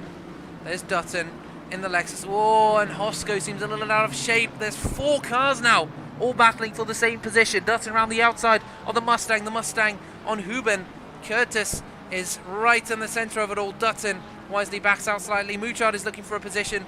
Mmeanwhile, that black Mustang down the inside of Hooben into the final corner. Now it's Dutton also, and they collide. It's Hooben losing out to 2 positions, and Mouchard is also looking there, squeezing. It's 3 wide into turn 1, and Hooben has lost 3 positions. Mouchard down the inside of the Lexus. He's made up 2 positions. Now it's Dutton still trying to hang on to maybe that last position, and even slightly further back, Fox and Puller are now on the back of that Nissan. What has happened to Hooben? Fox going slightly wide, Hooben still maintaining his position, Puller in the BMW, he's got a good run. Hooben's gone wide. Meanwhile, just ahead, there's the little move from, is that Dutton trying to defend from Mouchard. Here's Hooben being overtaken by the BMW. They're rubbing slightly, and Worth is also getting involved in this 4-way battle. Oh my goodness, this has been a lot of action in a very short time. Hooben is struggling by the looks of things. Maybe his tyres gone off, or he's just not comfortable with the track. He did seem fairly quick. Now it's going to be Warburton. Apologies, it wasn't Fox, it was Warburton having a look down the inside of Hooben. But I think that has died down now somewhat. Wow, that was an intense couple seconds, a couple moments there for our drivers down in P18 to P25.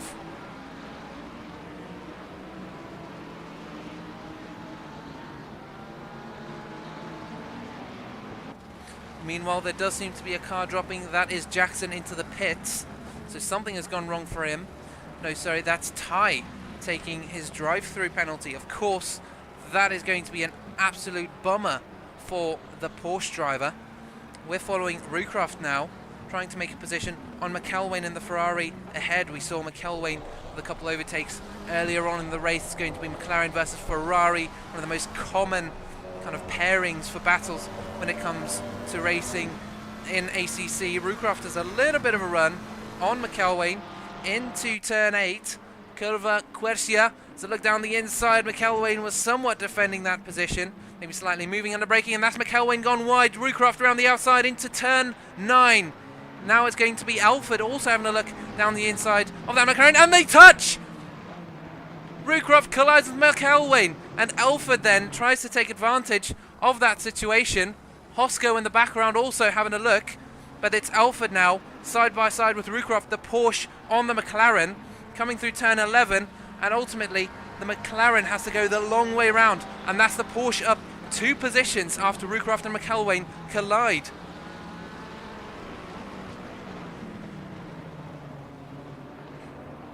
I'm not even talking about race positions yet. Things have just been happening so quick. Rucroft in P2 for his class, and Alford in P4 for his class. So these guys are in different classes. You can see the little flash from Dutton on Hosco just ahead. And that does seem to be a little closer than the gap between Alford and Rucroft.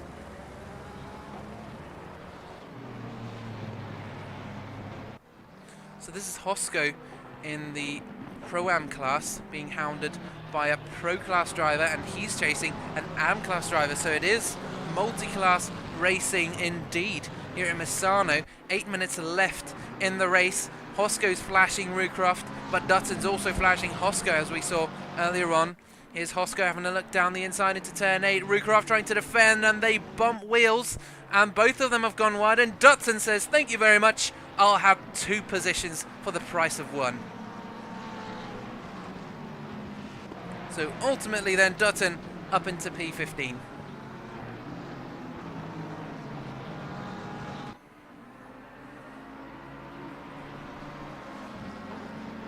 A little further back there does seem to be another battle developing between Worth, Warburton and McElwain. Warburton does have a drive through that Aston Martin. Does have a drive through, so he'll have to serve that within the next couple of laps. Oh, and that Aston Martin is very close to the rear. McElwain takes advantage of that Aston Martin being out of shape and cruises down the inside into turn 14. And that's Warburton down to P23, McElwain up into 22nd position.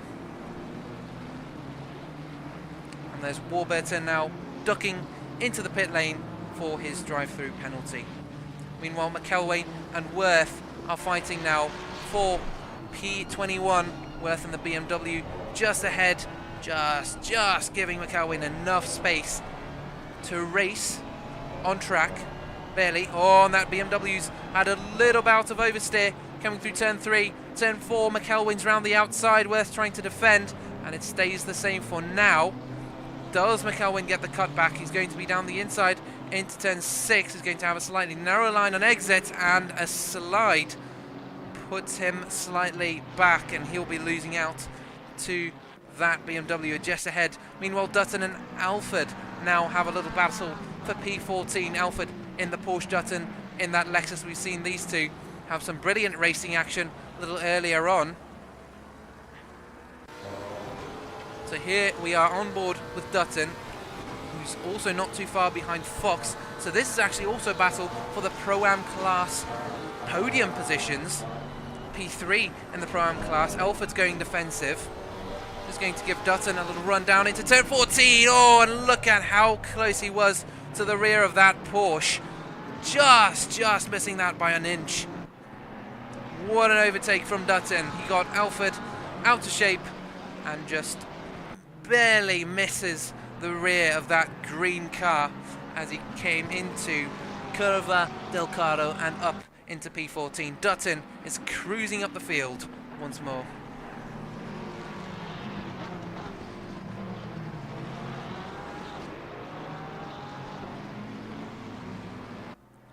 So then, let's have a look at what's happening overall in terms of statistics. But before we do that, Dutton is looking, once again, he's looking very racy here at Misano in that Lexus of his. The Domino's Pizza livery seems to be hard at work. Now on Jim Fox down the inside through turn 7, now into turn 8, and there's no resistance from Fox, and that Lexus just sails by up into P13 already. Wow. Dutton is on an absolute march up the field. Meanwhile, there's a huge battle now between Puller, Curtis and Hosko for P17 overall. And Huben also comes cruising into the situation. Puller right behind Hosko now, 0.2 seconds separating them. Once again, multi-class racing, it's all here. Puller in the BMW, a little look, still not close enough to make a move on the Ferrari yet, but it's still on the cards. Puller is P3 in his class, so he does want to get another Pro-Am driver behind him so that he can cover off Huben, who would be his main competitor, or Puller is just looking to make ground on Rookcroft. But Puller does seem to be pulling in some consistent lap times. He does sell a dummy to the outside. Now he's got the inside into turn 1. Is this Puller down the inside of the Ferrari? Yes, it is. There's plenty of space between the two. Good, fair racing between these two, but ultimately Puller does not manage to get ahead. In fact, he does have a little slide, and that Mustang of Curtis is waiting just behind. Huben is also not too far behind. He's also having a look at potentially another position. So then Huben would be the main challenger for the final step on the podium of the AM class. So these four, do seem to be fighting. That BMW just misses the rear of the Ferrari. Huben does seem to be quite close to the rear of that Mustang. And Chard up in P6 receives a drive-through penalty, and he's gone straight into the pits to serve that. 3 minutes left in the race. Time has just absolutely flown by, and wow, it's been an intense couple laps here at Misano, despite the dreary weather.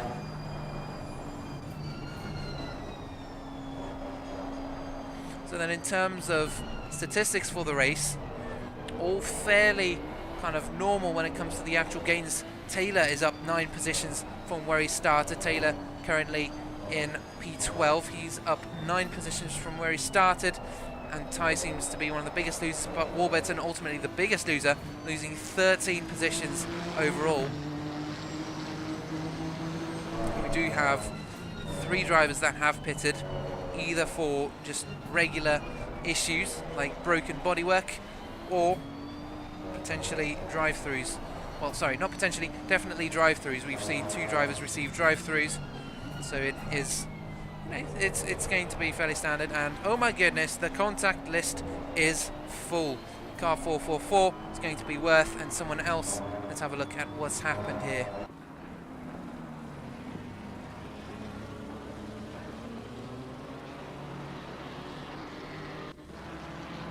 So this is Worth in the BMW, McElwain in the Ferrari behind. Oh my goodness, and Worth tapped out, spun round by McElwain, and McElwain just stopped in the middle of the track.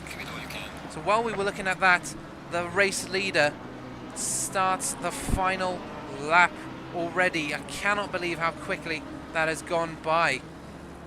So Craig Hewlett then still holding on to his pole position. Lavagnos making up 2 positions, and Peter losing 1 position. That's for the pro class podium finishes so far.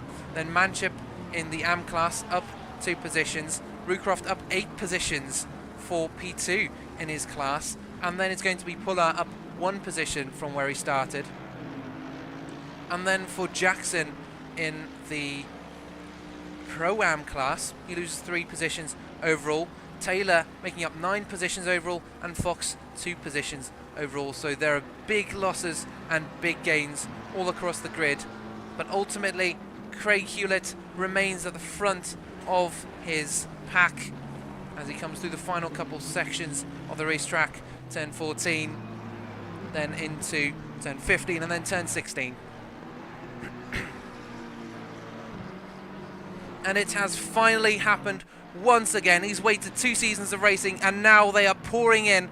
It's going to be the checkered flag that waves once again at Misano. Craig Hewlett wins round 6 of the GT3 Season 3 Championship.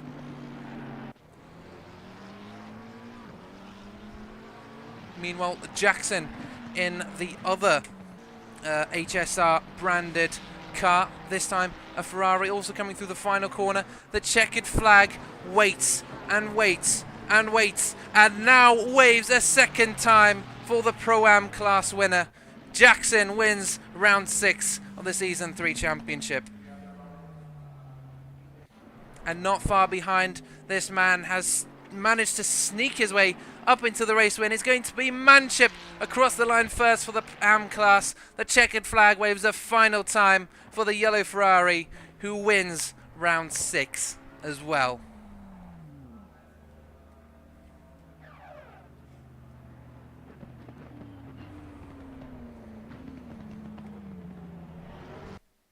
Beautiful stuff through that first race of tonight, round 6, and wow, we saw some good action between the mid-pack drivers. Well, that was intense, and make sure to stay tuned for the second race, which will be happening in just a moment.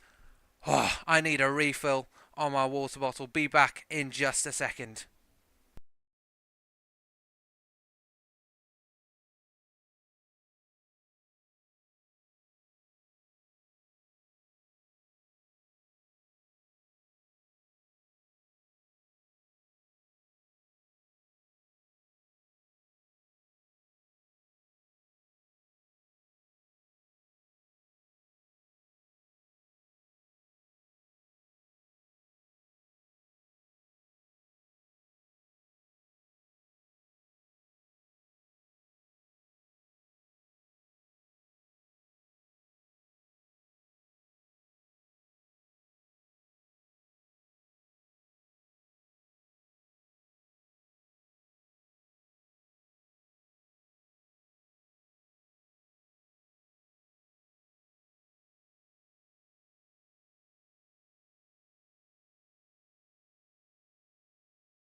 welcome back to... Apologies. Welcome back to the second race of round 6 of the GT3 Season 3 Championship for HSR Motorsport. We've just seen the end of a very intense race in the midfield and a couple good overtakes, some beautiful overtakes. Unfortunately, not many spin-outs or many collisions, but we have seen a couple of those during this race. But I'm thinking that this next race is going to be even tighter and closer as the drivers get to know each other's pace on this track in particular even better.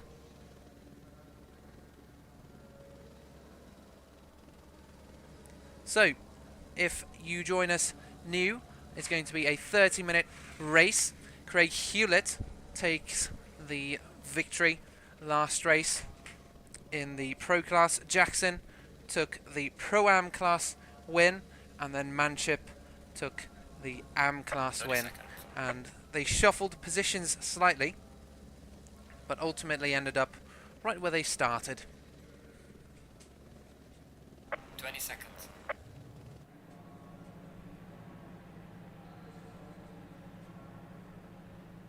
So Chard finished fairly high up. 10 seconds. Warburton unfortunately dropped down very low right at the start, and these drivers at the back stayed pretty much where they were. So it'll be interesting to see how this all turns out for everyone involved. And again, no one starts from the pit lane. Everyone has remembered to hit their ignitions in time. But we get going once again, ready for the second race of season... sorry, almost said season 6.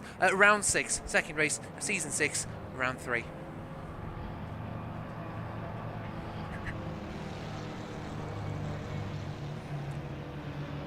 And the green flag waves for the final time here at Misano. And once again, Craig Hewlett covers off the drivers behind. Peters having a look down the inside. And further back, it all seems to be fairly okay. Everyone through turn 1 and then turn 2 cleanly. There's Jackson defending from Dutton already. Ty in the Porsche being overtaken by Craddock now. Craddock having a beautiful run down the inside there. Manship also down the inside of Warburton. Those two fighting for P1 in their class. Puller just taps the rear of that yellow Ferrari, and that is going to be Manship and Puller both right at the rear of the little procession that continues down the racetrack, and the procession continues to stretch out, but that was a little tap from Puller on the rear of that yellow Ferrari. Very unfortunate for these two. Again, they were right at the top, but due to a stupid mistake, they are right at the bottom now. So I'm sure Manship is very upset, and Puller is regretting his actions. Meanwhile, Alford is having a battle with McElwain down the inside through turn 11, now turn 12, but he's fallen back slightly. The straight line speed of that Ferrari maybe a little too quick for him, even though that Ferrari was going around the outside, and he has missed the apex on turn 14, but through turns 15 and 16 that Porsche has not managed to make up any ground on the Ferrari ahead.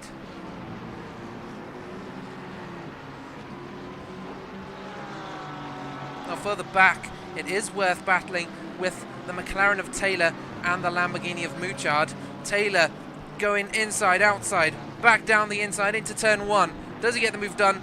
He is down the inside. Worth hangs on to the outside. Some good exit speed through turn 2, and that is going to be the BMW just ahead coming through turn 3. And oh my goodness, some good defense from Worth. Some great racing between these two for ultimately P23, I believe.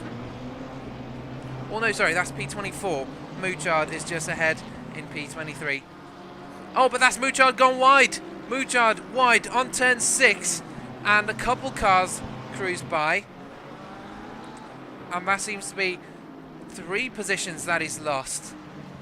So Puller taking advantage of that as well. Maybe having a look around the outside into turn 9, but too far back. Taylor covers him off. But Puller then is just 0.2 seconds off of that yellow McLaren. These drivers right at the back of the pack, but closer Up at the top is going to be Hosco, Fox and Warburton.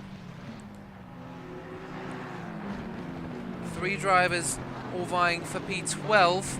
Hosco and Fox are in the same class, and they're going to be fighting for the highest step on the podium, P2, in the Pro-Am class. While Warburton is just trying to keep pace with these guys. As long as he can play it safe, then he'll have that position sealed. As we look from above, that Ferrari maybe slightly slower through the first couple corners. That Aston Martin's got some good mid-corner speed. McElwain now also getting involved just behind. Looks like Fox is. Oh my goodness, and that's a Mustang facing the wrong way. Curtis looks to be facing the opposite direction, and he has dropped down the order. Not sure what the cause of that was. It does not seem to be just a regular lockup on the rears, so I suspect there has been some contact between Curtis and another driver. Curtis' car 168. We'll have a look. Car 9 is in the pits. Why is car 9 in the pits? That's Mouchard. Oh my goodness, and that's Fox spun out on turn 10.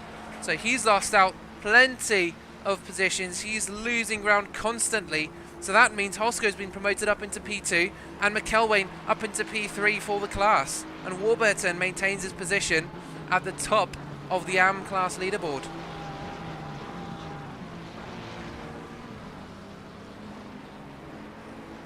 So then, further down, there is a good battle going on, but we will instead follow these drivers up at the top for a little bit.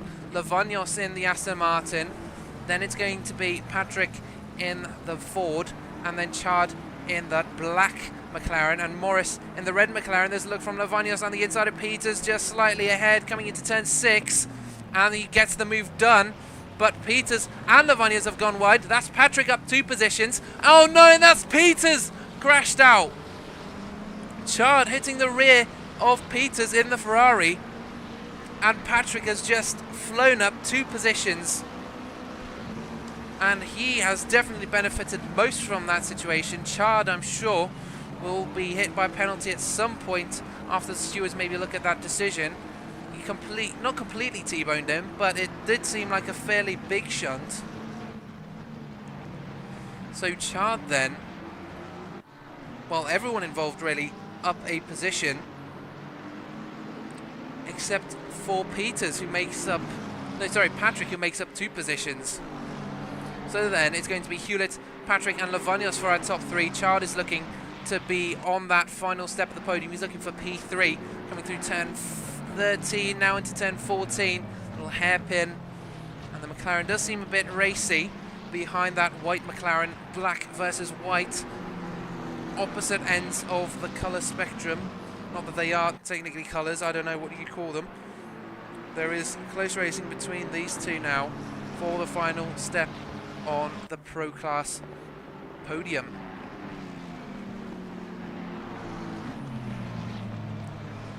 That McLaren does seem very racy indeed. 0.3 seconds off of Lavagnos. Plenty of overtaking opportunities yet to come. Still 20 minutes in the race, so there's still plenty of room for patience in that black McLaren. That gap has opened up slightly. It's about 0.3, 0.4 seconds.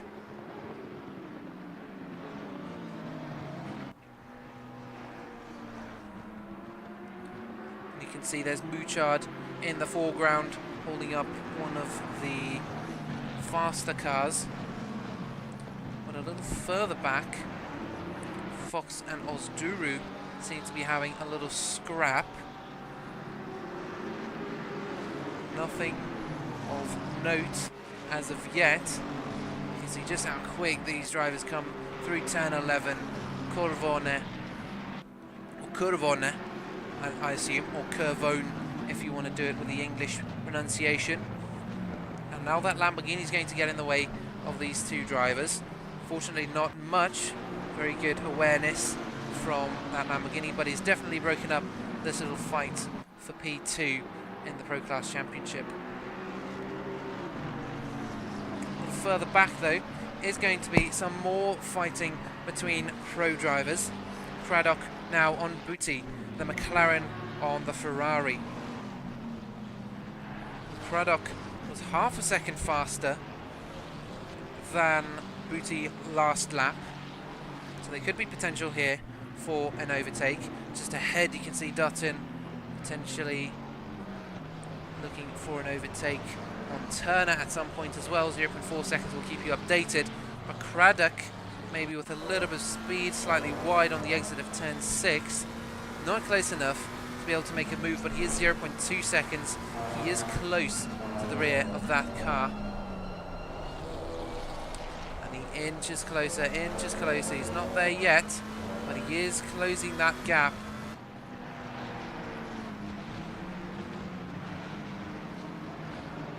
As they come through turn 10, who has the better exit? He's dropped back down to about 0.6 seconds. Jackson actually has managed to make up a couple milliseconds on Craddock ahead. He's now down to half a second. So Craddock has dropped back slightly. Dutton half a second off of Turner as well. Chard is still 0.3, 0.2 seconds off of the Vanyos, that final step on the podium. And Fox is losing ground rapidly. What has happened to Fox? Let's have a look at the replay, see if anything has happened.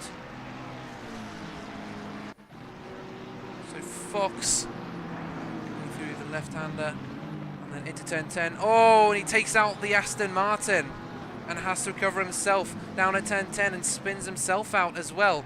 Good little recovery maneuver there. Oh my goodness, completely blindsided by the Mercedes of Turbinov, I believe.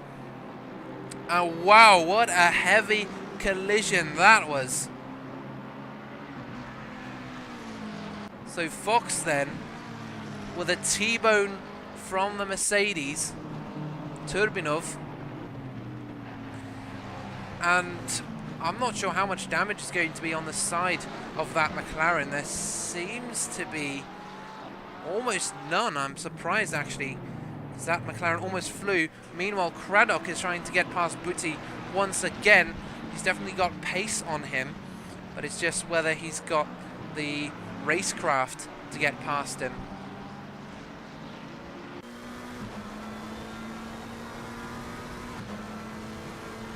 On board now with Craddock, 0.2 seconds off Butti, but Jackson is not far behind. He's just over half a second away. Oh, and this is Craddock really close up to the rear of Butti, and I believe that's again the Lamborghini of Mouchard getting in the way. He was here just a second ago, I believe a couple of laps ago, and he's back again. So there must be some sort of huge issue with his car. Peters behind, trying to make a move on Jackson as well. You can see him in the background there, but still nothing of note. Mouchard moves over in turn 2. So Peters then 0.3 seconds, 0.2 seconds closing on Jackson. Oh, and a little bit of miscommunication between Mouchard and the overtaking cars. It's going to be once again Jackson racing with these guys in the pro class. Looks like he's lost out slightly to Peters. Peters with the move down the inside, looking, but he's too far back, can't make the move. Craddock just ahead, 0.3 seconds off of Butti. We need to keep an eye on that as well. Coming up on the straight now. Oh my goodness, and that seems to be a very slow exit from Butti. Here's Craddock now alongside by the time they hit turn 11. Does he have enough oomph to get past by the time they hit the braking zone of turn 13 and then turn 14? He seems to be down the inside and he's going a lot less distance, but he's passed by the time they hit 13. Is there a response from Butti? No, there isn't. And that is ultimately then Craddock back up into P8. Finally, he's been waiting for that moment for so long and he's made it stick. Meanwhile, it's going to be Peters next, who wants a similar move. He's right up on the back of Jackson. Two Ferraris Similar liveries, not quite the same. 0.2 seconds. He's just putting the pressure on, and Mouchard tags along in the background. The AM driver right at the back of the pack, still racing. Great to see these guys. That maybe their race is virtually over, but it's great to see the sportsmanship as they continue to race. But that's Craddock slow now, and Booty as well, and there's all sorts of contact going on there. And what has happened? Craddock has dropped a position or two. Booty has dropped 2 positions. And now it's a fight between Craddock and Peters. Peters down the inside, and there's just enough space between them. Let's have a quick look at what happened there, if we can.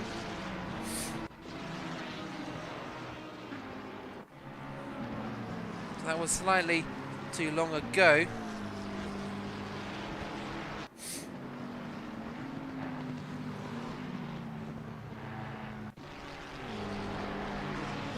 So it's still the same order. Jackson, then Craddock, then Peters, and then Booty. Let's see if there is any contact. That's going to be car 87, and car 28 is just ahead. That's going to be Booty. Yes, let's have a quick look at this replay before anything unfolds. Maybe not. I think Peters coming down the inside of cover. Then Misano.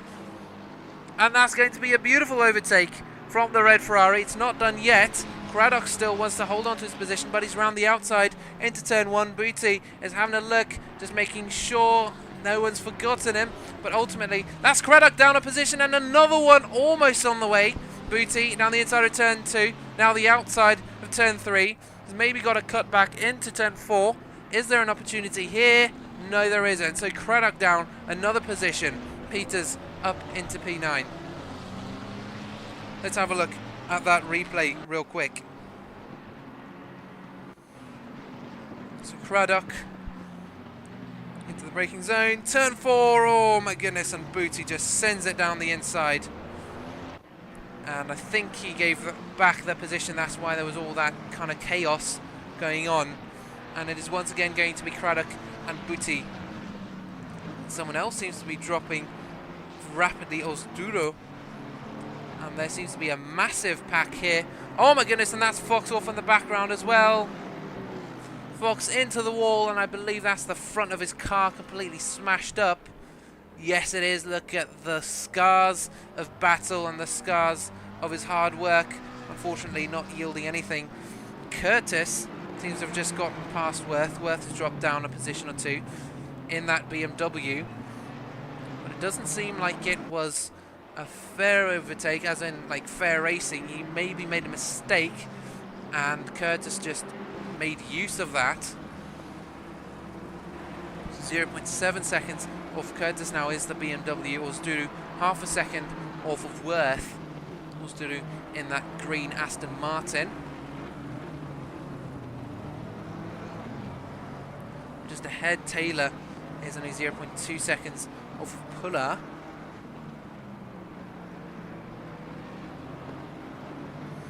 But a very interesting battle once again between these 4 drivers: Jackson, Peters, Craddock and Booty. 0.2, 0.1, there's a look from Peters down the inside into turn 8. Does he make it stick? Yes, he does. Down the inside, and it's through for Peters, but Jackson may be fighting back, but there's no opportunity to. And car 9 is completely stationary on turn 8. Not sure who that was. Potentially Mouchard. And Fox has just hit the pits.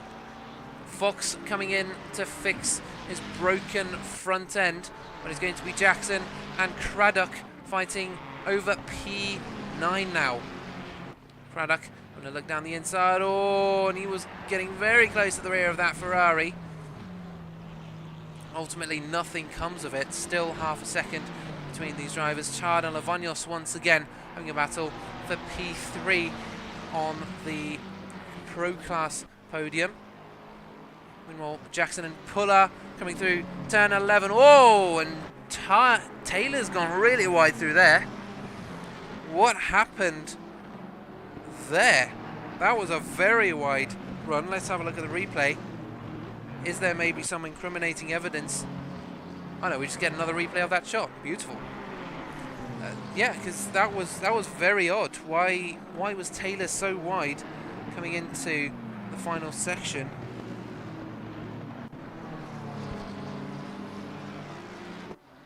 So Taylor then round the outside of the BMW into turn 1.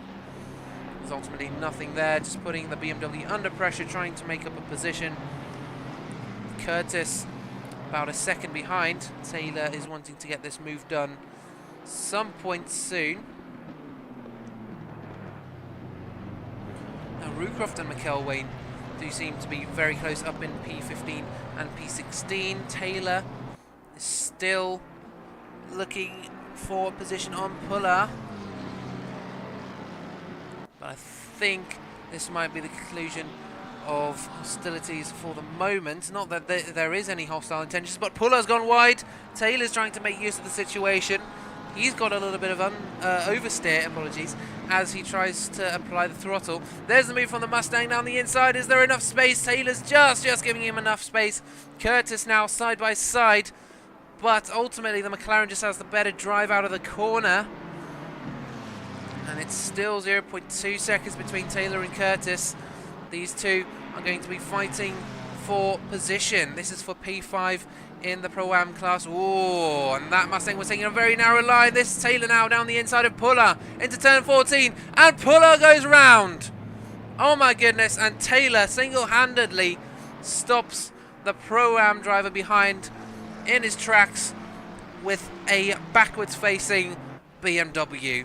He shoved that thing in his face and said, "You deal with this, I'm done." Meanwhile, Alford and McElwain have been fighting over P14 and P15. Rucroft also having a look there. Alford's just lost out to McElwain by the looks of it. Rucroft also not far behind, having a look. Turn 7, now into turn 8. And there's still a fairly even gap between these guys. McElwain and Alford are fighting for the final podium position. Brilliant to see these guys finally fighting over top position, but that's Alford tapping out McElwain. Oh my goodness, and once again into turn 9 and 10.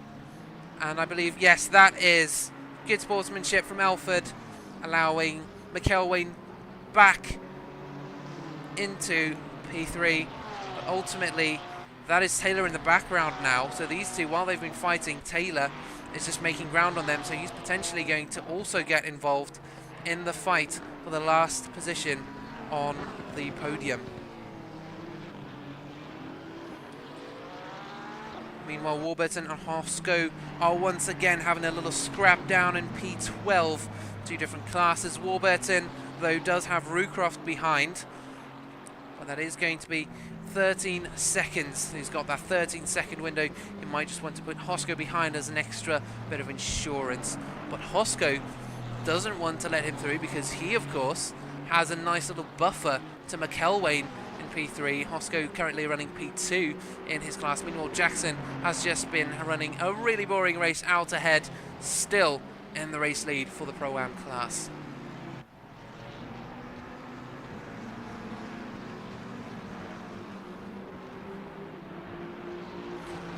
The closest gap is still Booty and Craddock. Once again, the McLaren and the Ferrari fighting. That McLaren does seem to have a slightly slower exit. The Ferrari maybe having a look down the inside into turn 11.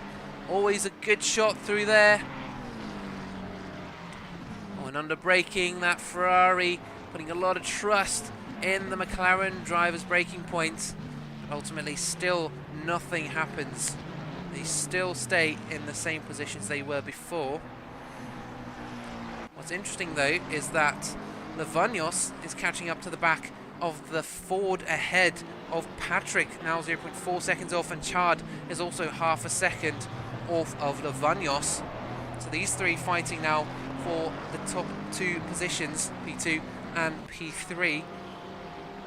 Chard P4, Lavagnos is 0.3 seconds. You can see the lights coming on. It is 4:30 in the evening, so we won't see the sunlight fade, fortunately, too much to the point where it's darkness.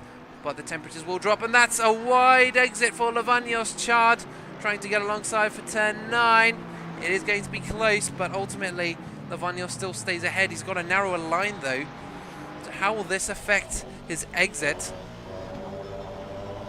McLaren does seem to have a little bit of a run. He is closing that gap. 0.3 seconds between the two now. Not close enough for Chard to make a move yet though.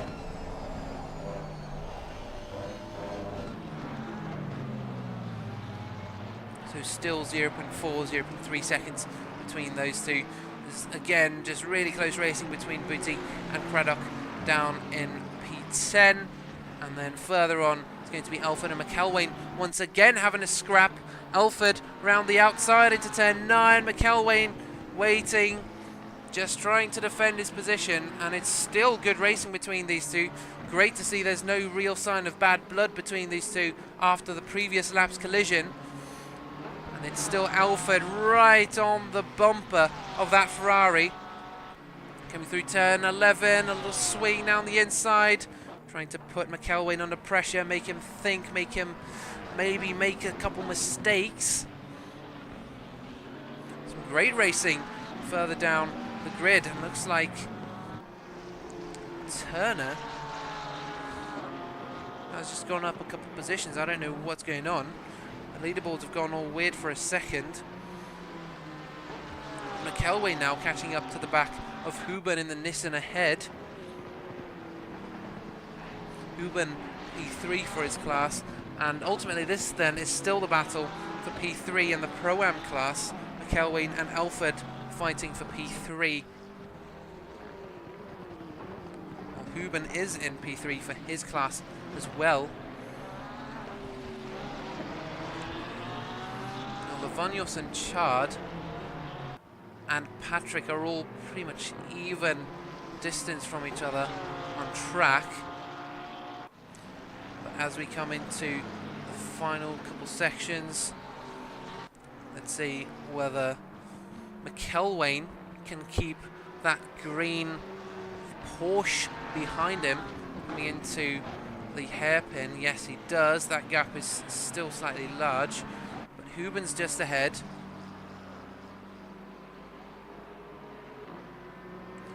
0.6, 0.4 seconds between these guys, so we'll leave them to battle it out. But meanwhile, there's a huge battle developing now for P2. Lavagnos, Patrick, and Chard. A Ford, the Mustang, the Aston Martin, and then the McLaren. Patrick, Lavagnos, and Chard fighting P2, P3, P4. 3 drivers all vying for P2 in the Pro Class Championship, and those 2 drivers, the Aston Martin and the McLaren, have caught up to the back of Patrick after a couple laps. They've had some really decent pace. There's Ty just ahead, and the Mercedes, the only Mercedes on grid. But here then is a run from Chard round the outside into turn 11. It's going to be off position, but it's still nothing comes of it.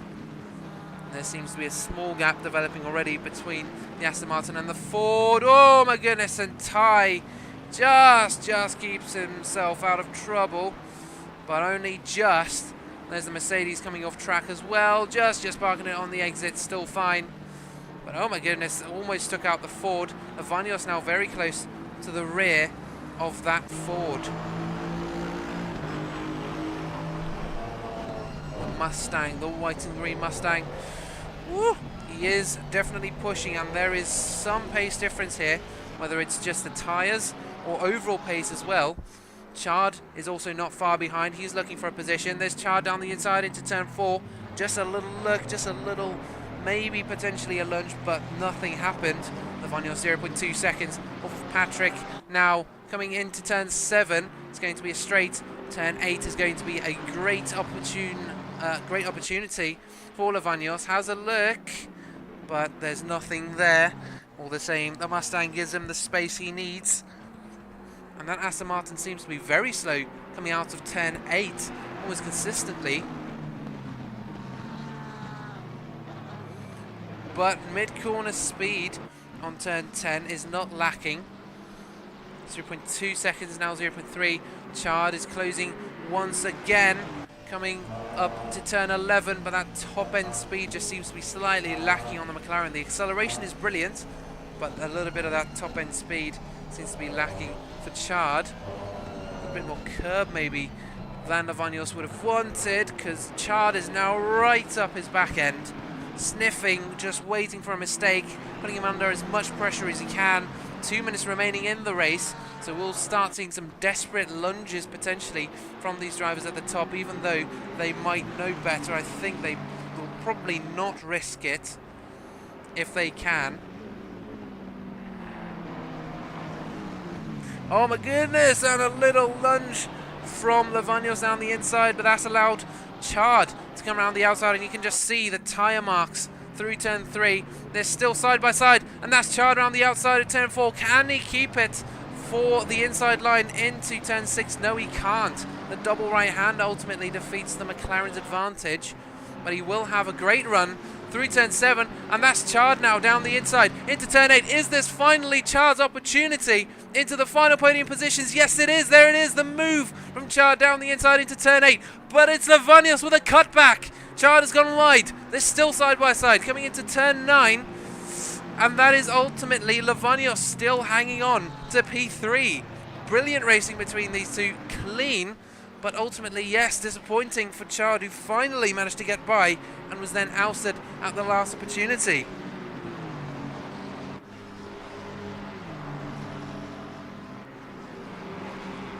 Looks like Craddock has finally been overtaken by Booty down in P10 and 11. Quick hop down there. They're having a little scrap through turn 10. Fortunately, no contact between those two side by side, but the Ferrari ultimately with a little more acceleration, and he's up into P10. Right, man, leader is on the final lap. Give it all you can.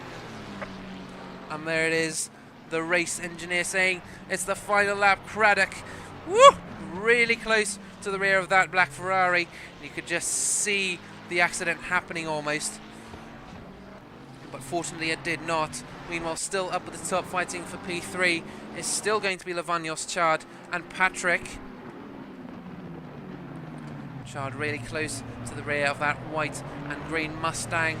Meanwhile, the race leader, Craig Hewlett, is out ahead by about 9 seconds. So we'll just have to keep an eye on that as well. Is Chard potentially with another run down into turn 8.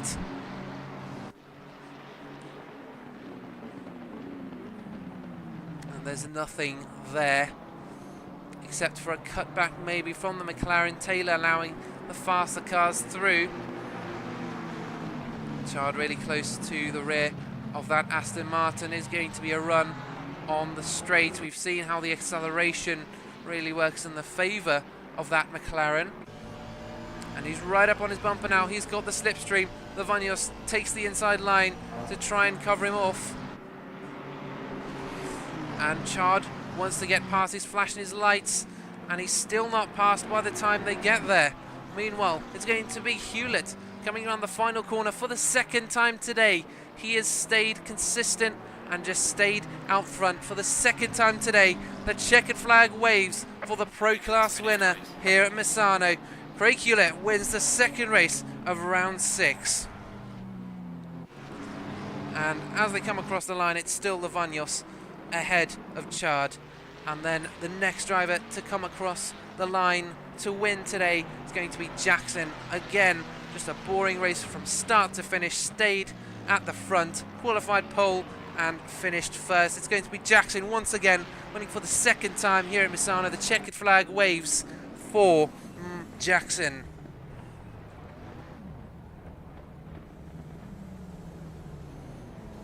And then finally, but definitely not least, is going to be Warburton. The checkered flag waves the final time for our AM class winner. Warburton wins the second race of round 6.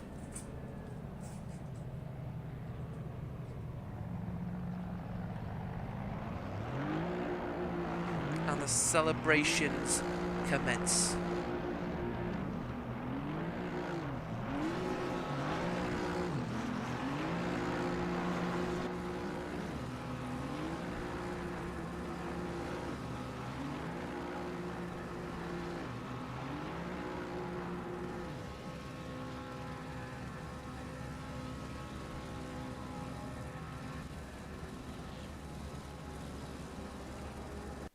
And that concludes a very entertaining race here at Misano for the second time today. 2 30-minute sprints, and wow, what a journey it has been through qualifying, practice, and the 2 races. Thank you so much for joining me.